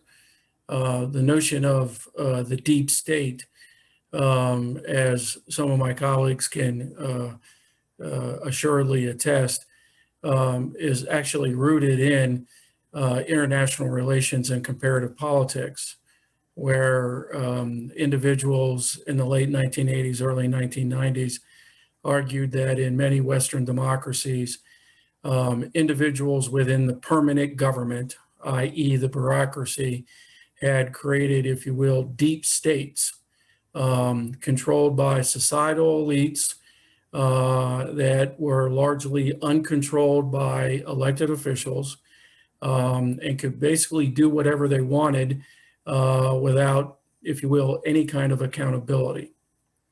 Now, the American version of this, as I discussed last year in a panel discussion or with a town hall with, again, some of my colleagues, in the United States, this kind of argument has been made since the ratification debates of the then proposed Constitution.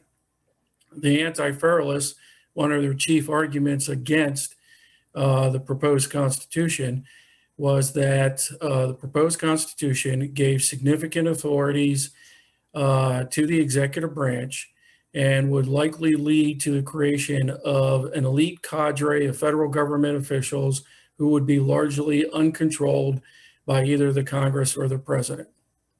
For those of you who are aware of the rise of the spoil system, particularly at the federal government level, one of Andrew Jackson's major complaints about the federal government in the 1820s was that he claimed there was an elite, if you will, core class of federal government workers, largely uncontrolled by the office of the president, but in particular the United States Congress. And we've gone back and forth. The progressives wanted, if you will, civil service reform and the creation of a neutrally competent bureaucracy as a reaction to the spoil system. Roosevelt, i.e. Franklin Delano, so distrusted the existing bureaucracy in the 1930s that one of the main reasons why he wanted the creation of the alphabet agencies was he did not trust the existing bureaucracy to implement the New Deal legislation that he thought was necessary to get the country out of the Great Depression. We've gone back and forth on this historically. It's one of the fundamental tensions in most Western democracies, modern administrative states. On one hand, how do you give the government, particularly the bureaucracy, the capacity to respond to public policy problems? But on the other hand, how do you hold it accountable? And by the way, not for nothing, pretty much every president since Jimmy Carter has largely argued that when they get into office, they will attempt to rein in the federal bureaucracy. Okay. Now, let's be very clear, following, if you will, the admonition of Amanda a few moments ago. Okay. Let's be very clear. The Trump administration has done something that no president, okay, I understand, Allie, okay, no president has done, and that is he's hollowed out the federal bureaucracy. Okay. Vacancies among the career civil service are at an all-time high. Vacancies among appointed positions of federal agencies, okay, are again at an all-time high. If you want to understand how the Trump administration has affected the modern bureaucracy, look at the country's response to the pandemic. We have capacity issues. So whether you like small government, like large government, et cetera, okay, there are consequences to elections. Keep that in mind in regards to what you think the federal government's response should be to a crisis. And I'll leave it at that. Thanks, Augie. I never know if you guys can see me wiggling in the corner. Kelsey, go ahead. We have 2 more questions for our panel. So if you have any questions in the audience, go ahead and put them in the chat box and we'll stick around. But Kelsey, go ahead. Awesome. So the next question is for Dr. Winterseek, and it is, pollsters in the media often use public opinion polls as a way of forecasting an election. But is there really any meaningful utility in doing so? I understand why campaigns would conduct their own internal polling and why they're happy to let other organizations do the heavy lifting on much of the horse race polling because it's expensive and time consuming. But would democracy be better if voters just ignore the polls, or are there some normatively desirable ways that they contribute to our elections?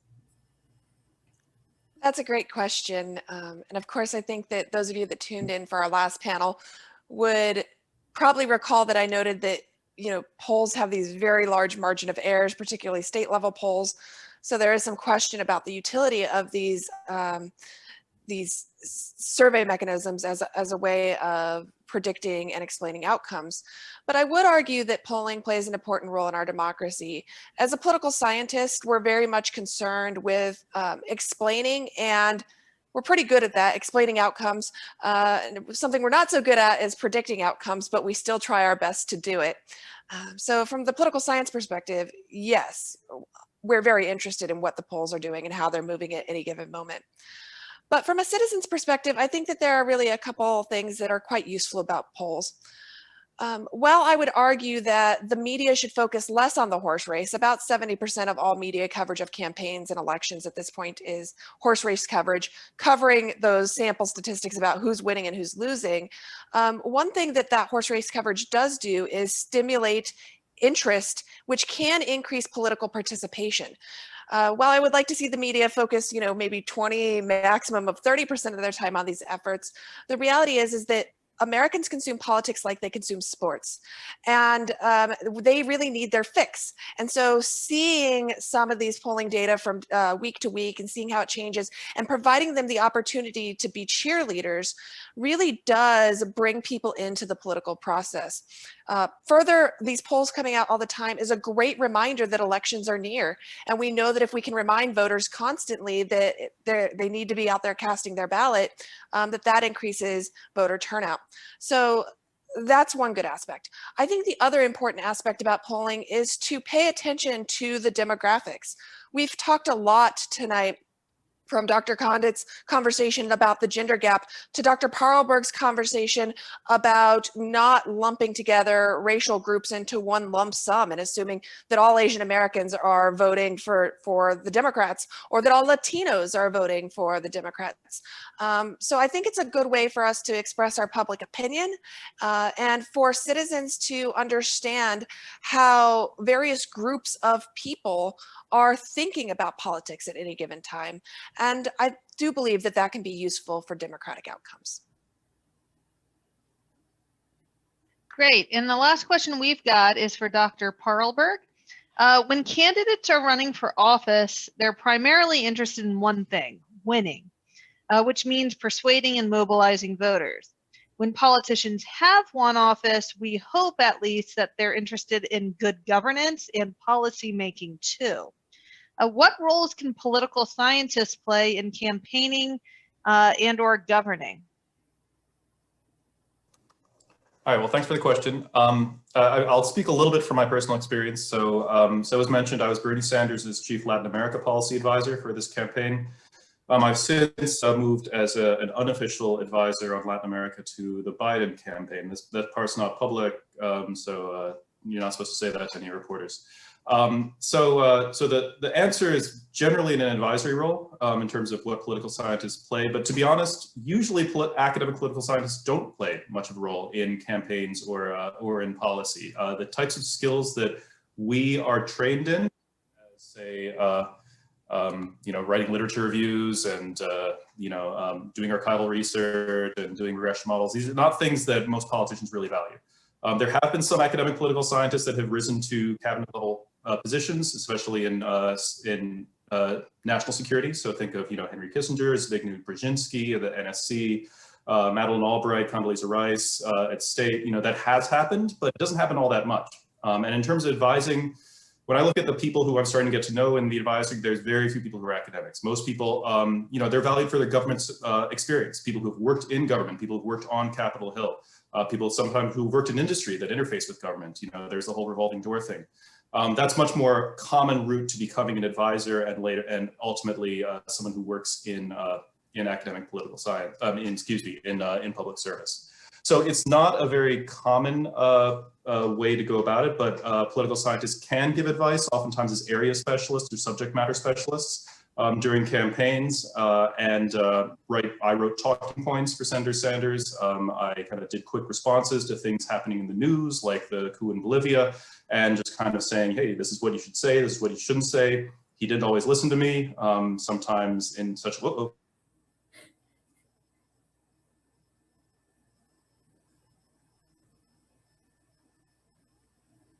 We may have briefly lost Dr. Parlberg, so we'll see if he comes back. I do see that there's a few questions here. So in the meantime, these are all courts questions for Augie. And if Dr. Parlberg comes back, we'll let him finish his thoughts, obviously. Augie, there looks to be courts questions about the impact of a newly solidified conservative Supreme Court on the election, on the question of whether there's going to be more unpredictable swing votes now that that's solidified, and also just what this talk of different sized court might mean for the legitimacy of the court itself. So I don't know which of those you're most interested in, but if you want to tackle one of those, go ahead.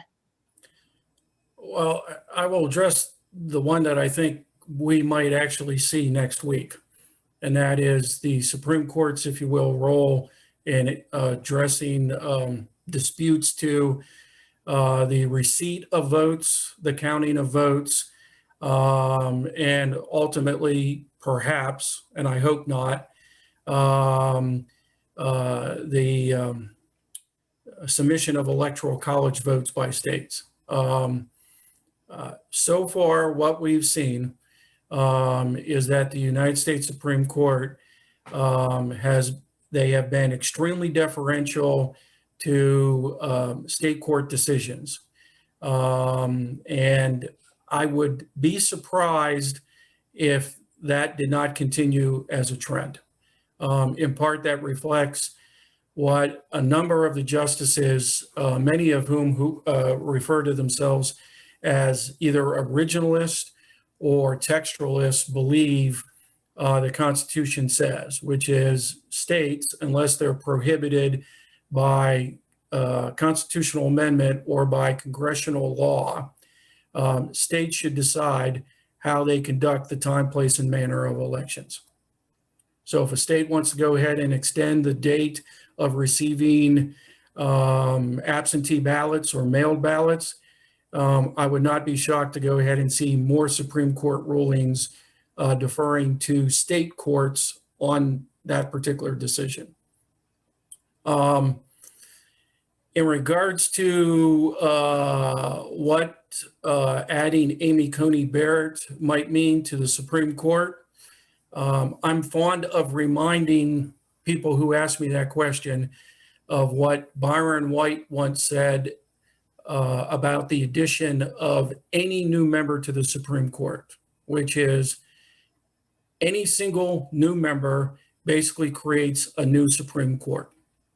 It is a small group dynamic, and things ultimately change because of the addition of a new justice. So do I think, based on Coney Barrett's background, who she clerked for, her opinions on the Seventh Circuit Court of Appeals, she will join the conservatives on the court? Yes. Might that mean that John Roberts will be cast in the rather awkward position of being a moderate vote? Sure, but he's not a liberal, okay? And if you read any newspaper accounts or any news accounts that say John Roberts is a liberal, okay, well, just think in the back of your mind, bullshit, okay? Because he isn't. He's more of an institutionalist, or in the language of Bill Newman a few moments ago, he's an establishment Republican. And that's what he's been almost his entire life, all right? But there's going to be some change. And that was the high-risk strategy that Trump and the Senate Republicans engaged in. And Dr. Condit may be correct. It may end up costing the Republican Party about 20 years, or at least a generation, of any hopes of majority control in either house of the United States Congress. Can I follow in for just a second? So we don't give much consideration. We don't think about this in broader terms with Barrett's nomination. I just want to point out just two really quick things. One is that the history of women on the court, of which now there are 5 out of 100, correct me, Augie, 114, I think, somewhere in that neighborhood. Yeah. Is that those 5 women, even a conservative like Sandra Day O'Connor, ultimately moved the court to the left. She moved Rehnquist to the left on social issues, on family issues, on personal issues. We don't know where Barrett is going to, how that's going to work over time. But secondly is that, and she's going to be worked on by Kagan and Sotomayor, because they learned at Ruth Bader Ginsburg's knee how to do this job differently. And I think we shouldn't underestimate that. That coalition will be interesting to watch how it develops. But also is that she steps in literally and figuratively into Ruth Bader Ginsburg's shoes. And most politicians are kind of not very conscious of their legacy in some ways, right? They're willing to create their legacy, but Supreme Court justices live legacy. They live it. And I am not convinced that she will want her legacy to be that she had millions of women using hangers in their uteruses, again, to stop their abortion, or to stop unwanted pregnancies, that she threw children out into the cold in the middle of a pandemic. I don't know. She may end up being that person, but she has to understand. I mean, she has to already be conscious. Everything she writes and everything she says is going to be scrutinized unlike any other justice. And it's really important to understand how that impacts people. She will move very carefully. If she missteps the first time, she will be so publicly slapped down. I think she will do what Justice Thomas has done, which is recede and be as quiet as possible, because she's in a unique position historically. Yeah, Deirdre is spot on. There is so much literature, Allie, that talks about how Supreme Court justices, more so than pretty much any member of the elected branches of the federal government, are extremely legacy conscious. And moreover, the interpersonal dynamics on the Supreme Court are unlike what we see in the Congress or the executive branch. I mean, let's face it, folks, these are 9 people who basically will go to work with one another for roughly the next 20 to 25 years. Okay. Most of them, okay, try to get along with one another. It's very unusual to see a Supreme Court justice basically stick up, their nose at their colleagues and say, I don't care what you all think. And then the last point, and I think Deirdre is spot on. If there's a justice who's going to be compared on a ruling majority opinion, dissenting opinion basis any more than Coney Barrett over the life of her time on the Supreme Court, I cannot imagine it. She's going to be compared to Ginsburg over and over and over again. Okay? It's going to be worse for her, worse or more heightened than what we saw with Clarence Thomas and Thurgood Marshall. Yeah. Yeah. Great. It's right at 9 o'clock. So if anybody wants to leave us, that is certainly understandable. Thank you all for attending.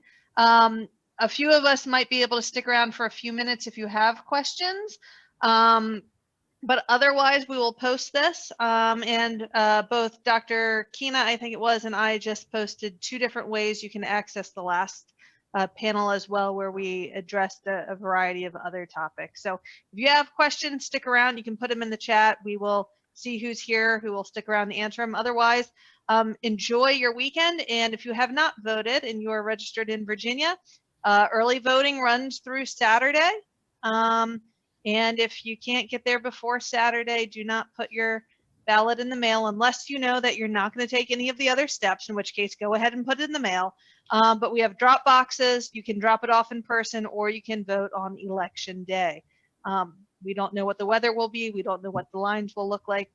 Bring a lunch. But really, just make it easy on yourself and early vote.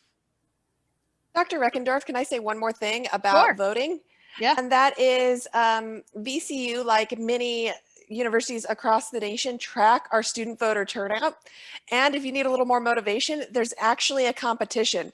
So VCU students actually turn out at a much higher rate than many other university students.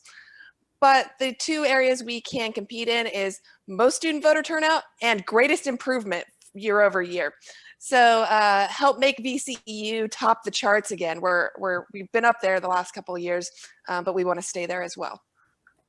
Awesome. All right. Very good. Have a good weekend. A few of us will stick around, I'm sure, just until we see everybody else disappear.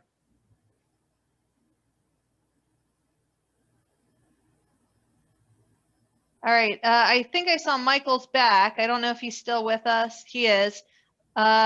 Michael, there's a question. It says 80% of Black voters support Biden and 66% of Latinx voters support Biden.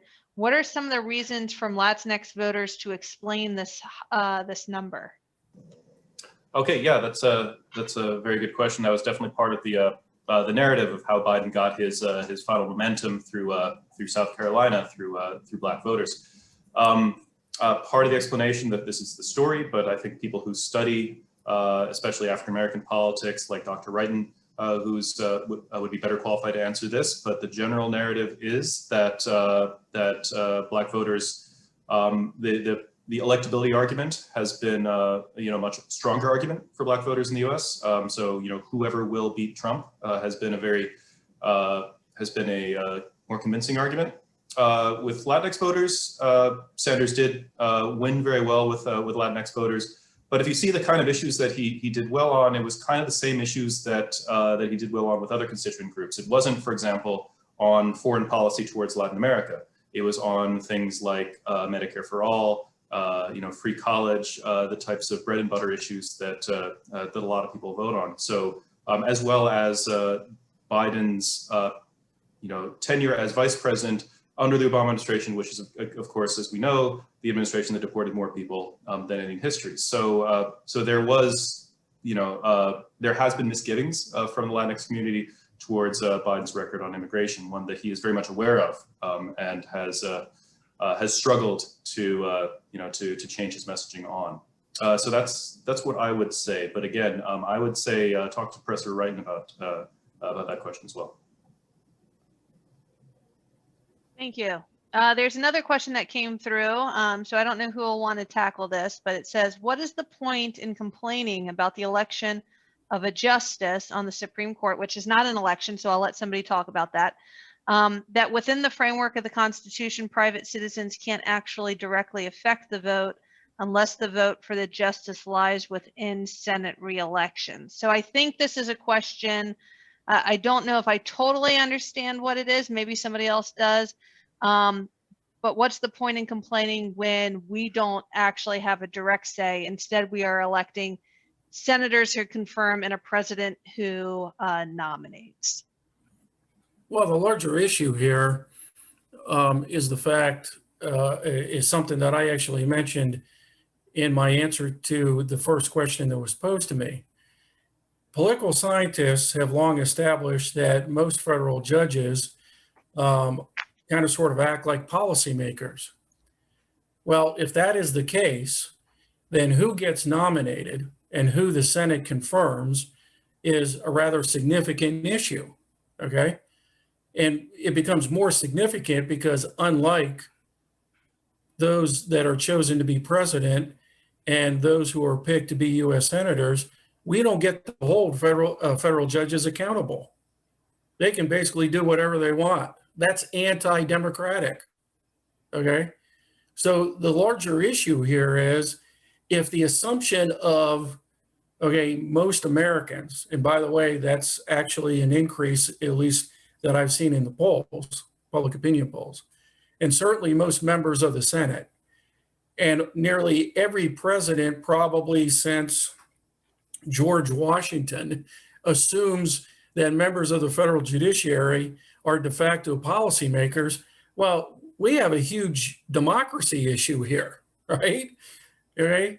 These are people who are getting selected to serve on the Supreme Court, but we don't get to hold them accountable. We don't get even to pick them, okay? I don't know about the rest of you all, but wow, that's a pretty significant trade-off for quote unquote judicial independence. So I think that's the issue for many. Couple that with the fact, okay, as the first question that was posed to me acknowledged, okay, you know, for the first time since Reconstruction, we had a Supreme Court nominee that did not receive a single vote from the minority party in the Senate. You want to talk about how bipartisanship has completely eroded, not only in the U.S. Senate, but probably in the larger U.S. Population? That's significant, okay? That's significant. And by the way, this has happened in roughly about 25 to 30 years. Ruth Bader Ginsburg, I mean, nobody thought that Ruth Bader Ginsburg was anything but a well-credentialed, albeit liberal, okay, judge, okay, was nearly unanimously approved by the U.S. Senate. That was the Clinton administration. Breyer, almost the same. But once we move into this millennium, okay, no justice is getting anywhere close, okay, to a unanimous vote. Nobody. Augie, do you think that was, where would you lay the responsibility for that? Do you think that was like the Democrats should have come across the aisle and supported her? Or do you think that the Republicans should not have put her up when they did? I mean, the bipartisan question lies on both sides. Well, I don't think Trump should have nominated Coney Barrett. Okay. Okay. I mean, I'm on record as saying that I think she's qualified, but I don't think they should have done it based on what happened in 2016. Right. Okay. But I understand both political parties, you know, will play the game of, but didn't the other party do X? I'm like, okay, fine. Okay. It doesn't work in the playground when I was a kid. Why the hell do you all think it's going to work in the Senate? Okay. But I don't think that's my personal preference. Okay. Some side in this selection process has to go ahead and act like statespeople and say no more. But neither party is going to do so. That's my fear. Neither party is going to do so. Okay. And if I'm the Democrats, okay, and I win control of the Senate, and Biden is selected president and we retain control of the House, oh, I'm unveiling, okay, a legislative package of payback like you would not believe. I understand the logic, okay? I just don't like it. I just don't like it. Great. And we've got one more question here. And then I think maybe we'll all turn in for the night before we turn into pumpkins. The question is, how will the results of this election affect political behavior in the US? The question is specifically about whether we think there will be a left turn for people who are more moderate or non-Trump supporting Republicans if Trump wins again, or whether we think the Democratic Party will continue choosing more moderate Democrats like Biden to please citizens. There's a lot of ways that y'all could go on this, and I don't know who might want to hypothesize about it. So I see Amanda's hand, so go ahead. And then if anybody else wants to follow up, that's fine, and then we'll kind of head out for the night. So I actually think that there's a couple components of this question. In this election, I think we really stand at a crossroads in terms of predicting future political behavior and specifically predicting the choice to even show up to vote. And so I think that it's important to note that it is mathematically possible this year that Donald Trump wins the Electoral College and loses the national popular vote by an even greater margin than he did in 2016. Just as a reminder, he lost the national popular vote in 2016 by 3 million. If I were to be a betting person and give a pretty good guess based on my understanding of politics, he could lose the national popular vote by 4 or 5 million this year. That would be huge. And if this happens, if he loses the national popular vote by this great of a margin and still becomes president of the United States, this could actually depress voter turnout in the future because we will have now multiple elections in a row, the year 2000, the year 2016, and potentially the year 2020, where the candidate who wins the most votes does not become the president of the United States. This leads to decreased trust in institutions, increased feelings of cynicism, and a general attitude about what is the purpose of voting if the candidate I vote for never wins. So this is one problem. And this is particularly prescient when we think about the fact that we are seeing new voters engage in this system this year, right? We want to solidify those individuals as voters. We want them to feel like their vote matters and their vote counts. And the best way to ensure that is to ensure that the candidate who wins the most votes becomes the president of the United States. Taking on the actual aspect of your question, though, I think it's important to note that the Democratic Party is a center party.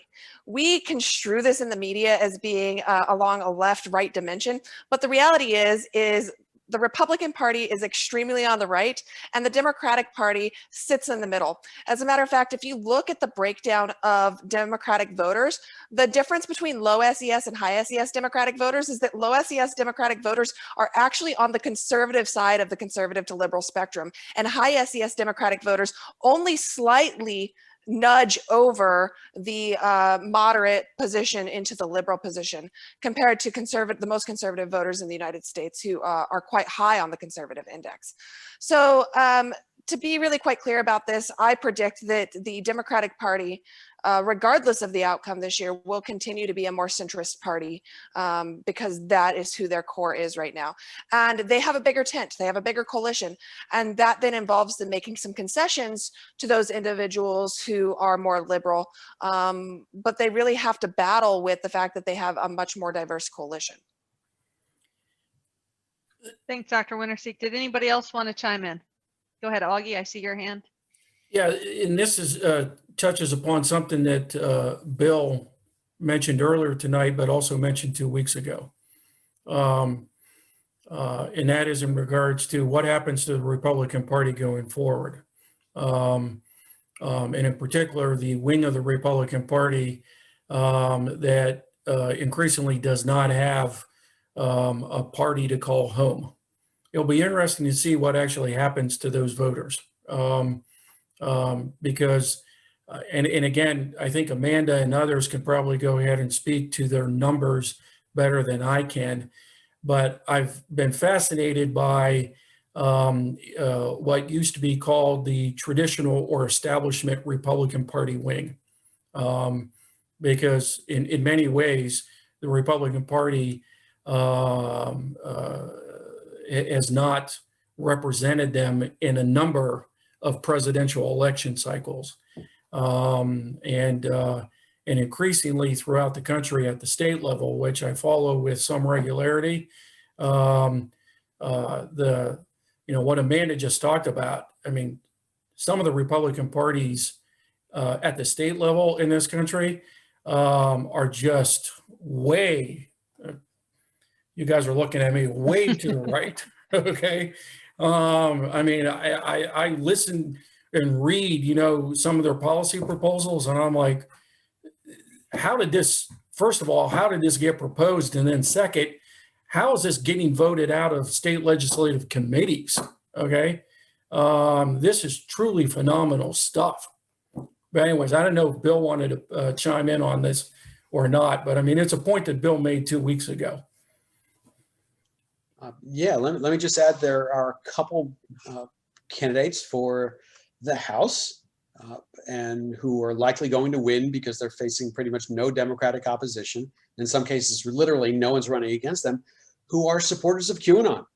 I mean, they are conspiracy theory people who believe in their bones that Hillary Clinton and Barack Obama are stealing children in order to take their blood to create life essence formulas that will make them immortal. And they are running for Congress, and they are going to be members of the US House of Representatives. Right? Now, sadly, that is much closer to current Republican media ideas than Eisenhower. And that's where we are. And I don't know, depending on the outcome of this election, what happens to the Republican Party. Either that gets rewarded or that gets completely rejected. But that's a good question. It's we've got a really strong strain of off the charts politics in the United States. I'll put it that way. And Bill, I think, correct me if I'm wrong, but on the whole, there are something like 43 or 44 Republican candidates for the House on the ballot this year that are running primarily on a QAnon position. Not all of them will win, but the fact that more than 40 of them made it to the general ballot is absolutely alarming. Yeah, it's terrifying. And I study in the terrorism class I teach about white supremacist terrorism and anti-government terrorism and far-right extreme Christianity, and that's where these groups are coming from. And though they're not talking about violence, they share that ideology, and that's just terrifying. Yeah. And it's having a lot of impact at state level elections, right? I mean, it's important to pay attention to that. There are states in the union, my home state, where you just can't find people who can, for a moderate Republican to vote for.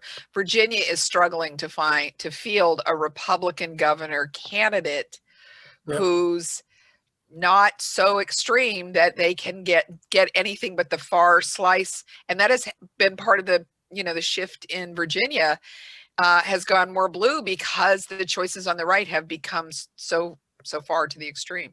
Yes.